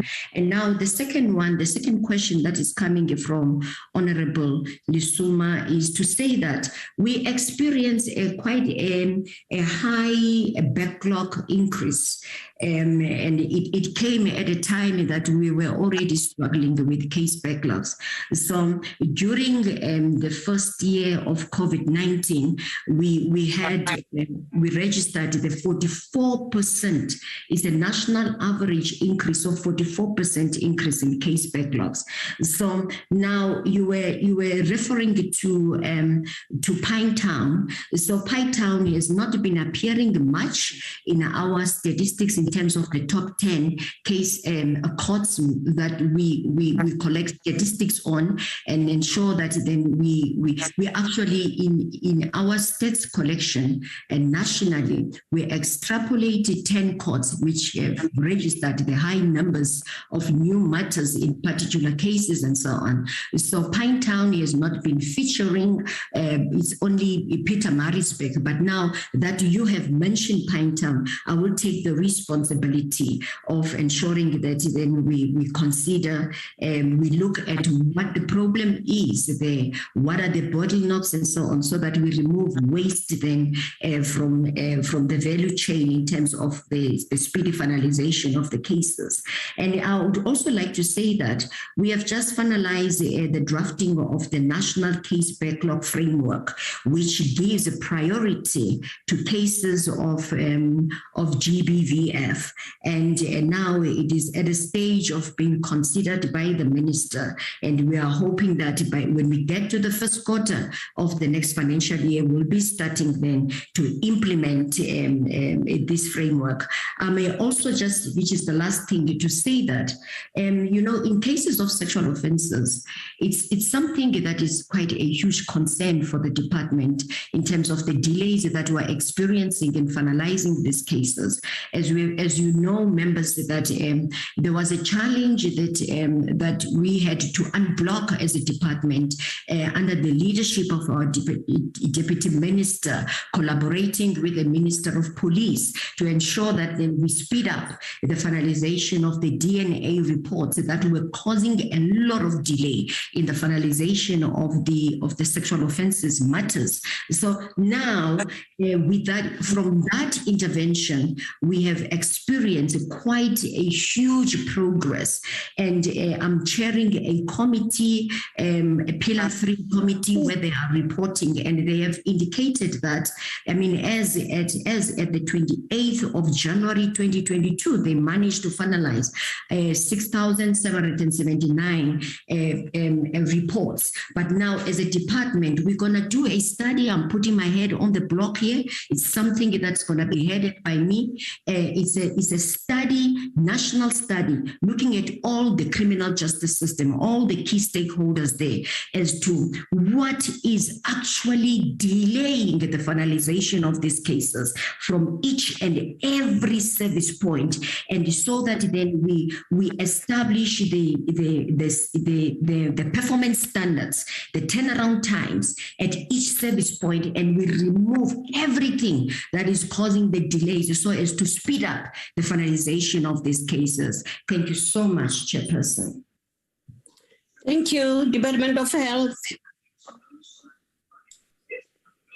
Thank you, Honorable Chair, honorable members, honorable ministers, and honorable deputy ministers. I would like to thank you, the members, for the questions and responding to questions by Honorable Chirwa, and to say that she gave a name of a patient, Indile. If she could please share with us the details of the clinical condition of the patient so that we can be able to respond to that.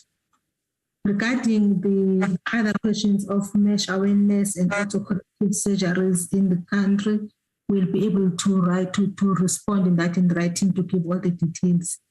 And also about the termination of pregnancy access in some of the provinces that are not having these facilities.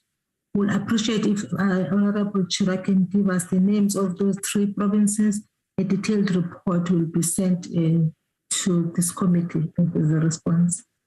Regarding the questions from Honorable Manamiso about the capacity building programs that we have, we will send detailed reports, detailed programs and the modules and what we are training our healthcare workers and the community on when it comes to capacity building. Regarding the program, speaking to customer services, yes, as a department, we endeavor to provide quality health services. That is our aim. We do follow the Batupile principles. So yes, the program of speaking to customer services is there. It could be that the implementation is faulty, which is something that we need to look at. I think those were the questions directly to health. Honorable Chair. Okay, thank you. Department of Transport, can you please respond? Thank you, Chair. And honorable members, I think similar to other departments, we just want to thank the members for the comments that have been raised. I think largely with us, there were comments. And then I think the one question that was raised was for PRASA in terms of how many cases they have, and I can't respond on that. We will have to go back to PRASA and provide a written response. And I think in our response, we'll also then provide information. I think there was a comment raised around economic empowerment of women, what programs we have in the sector. There was a comment on how issues of safety along the corridors in the Western Cape, especially where homeless people live, how we're dealing with that. We will ask PRASA to respond to that in writing. And then I think also there was a comment around providing training for women as part of the Santaco initiative, and also to look at grassroots level on how we strengthen women to understand the national strategic plan. So I think all those, Chair, where we've got information, we will provide, and where we need to then initiate such a program, we'll do so. Thank you very much, Chair. Thank you. Sports, Arts and Culture.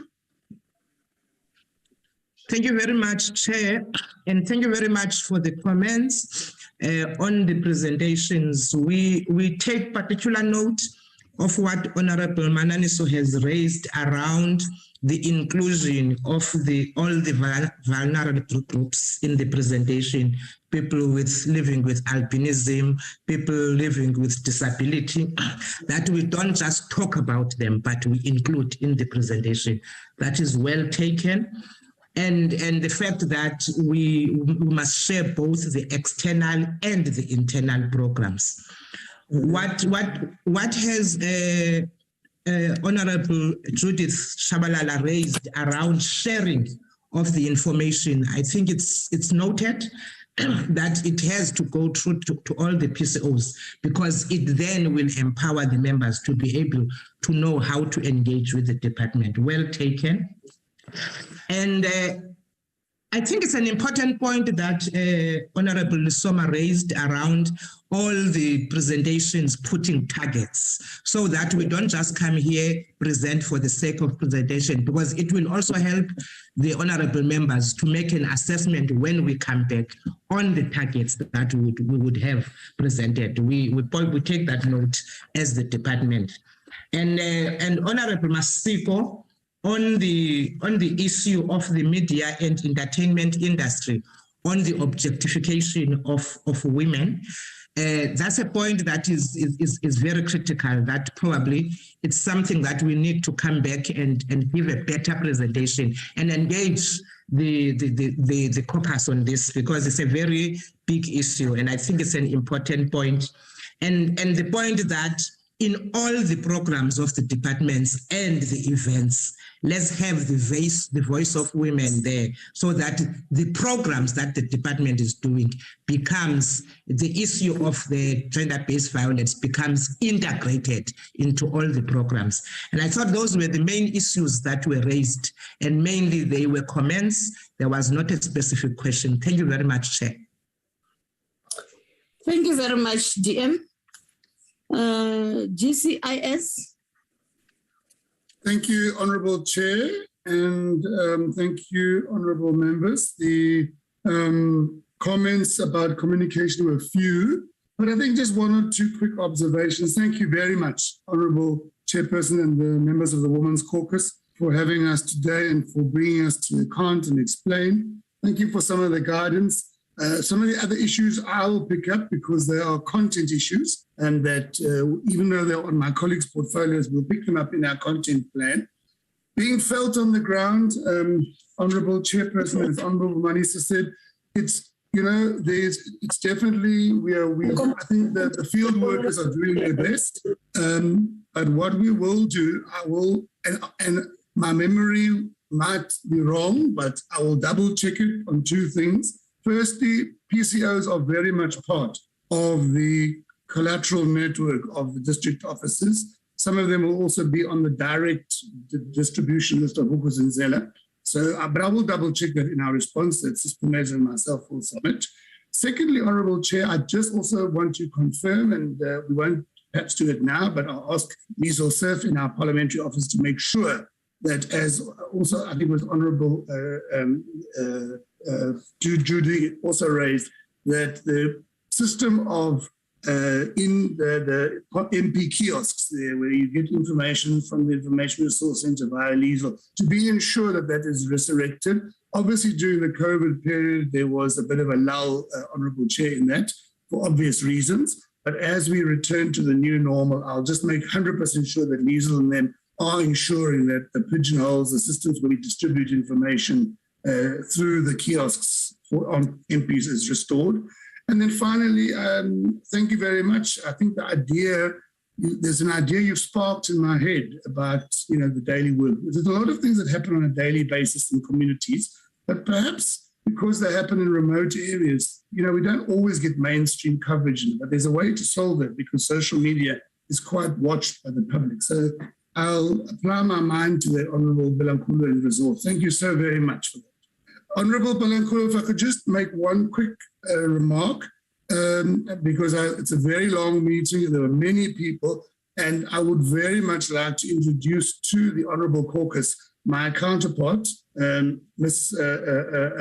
Nomonde Mnukwa, who's with us today as well. Nomonde is the DDG, my counterpart for Corporate Services and GSIS. So she's very newly joined us this month. So she's hot off the press. So I'm very proud to introduce Nomonde to the Women's Caucus, and I hope that you'll be seeing a lot more of her and the other sister, Rejo Mavimbela, who joined us this month as well. So all of us who were acting, I'm permanently appointed now, and I've been joined by two amazing colleagues. Thank you, Honourable. Thank you very much and congratulations. Brent, South Africa. Thank you, Honourable Chair. In response to the request, it is a rather large database we have. So we are committing to doing the PYP Ambassador demographic analysis, and we will be submitting the document. Thank you. You are so quick. Thank you very much for all the responses. Honourable members, if there are some questions that one maybe felt that they didn't give the response that one was expecting, can you kindly please write to Mandy so that Mandy can write to the department in order for us or in order for you to receive the responses that maybe you will feel like they've responded the way you wanted. And thank you very much, honorable members. I don't want to waste your time because I know we all want to rush to the house this afternoon. Let's call it a day. And the meeting adjourned. Long live Mampilankulu, long live. No, thank you, Amanda. Amanda, Chair. Amanda. Thank you, Chair. No, Chair.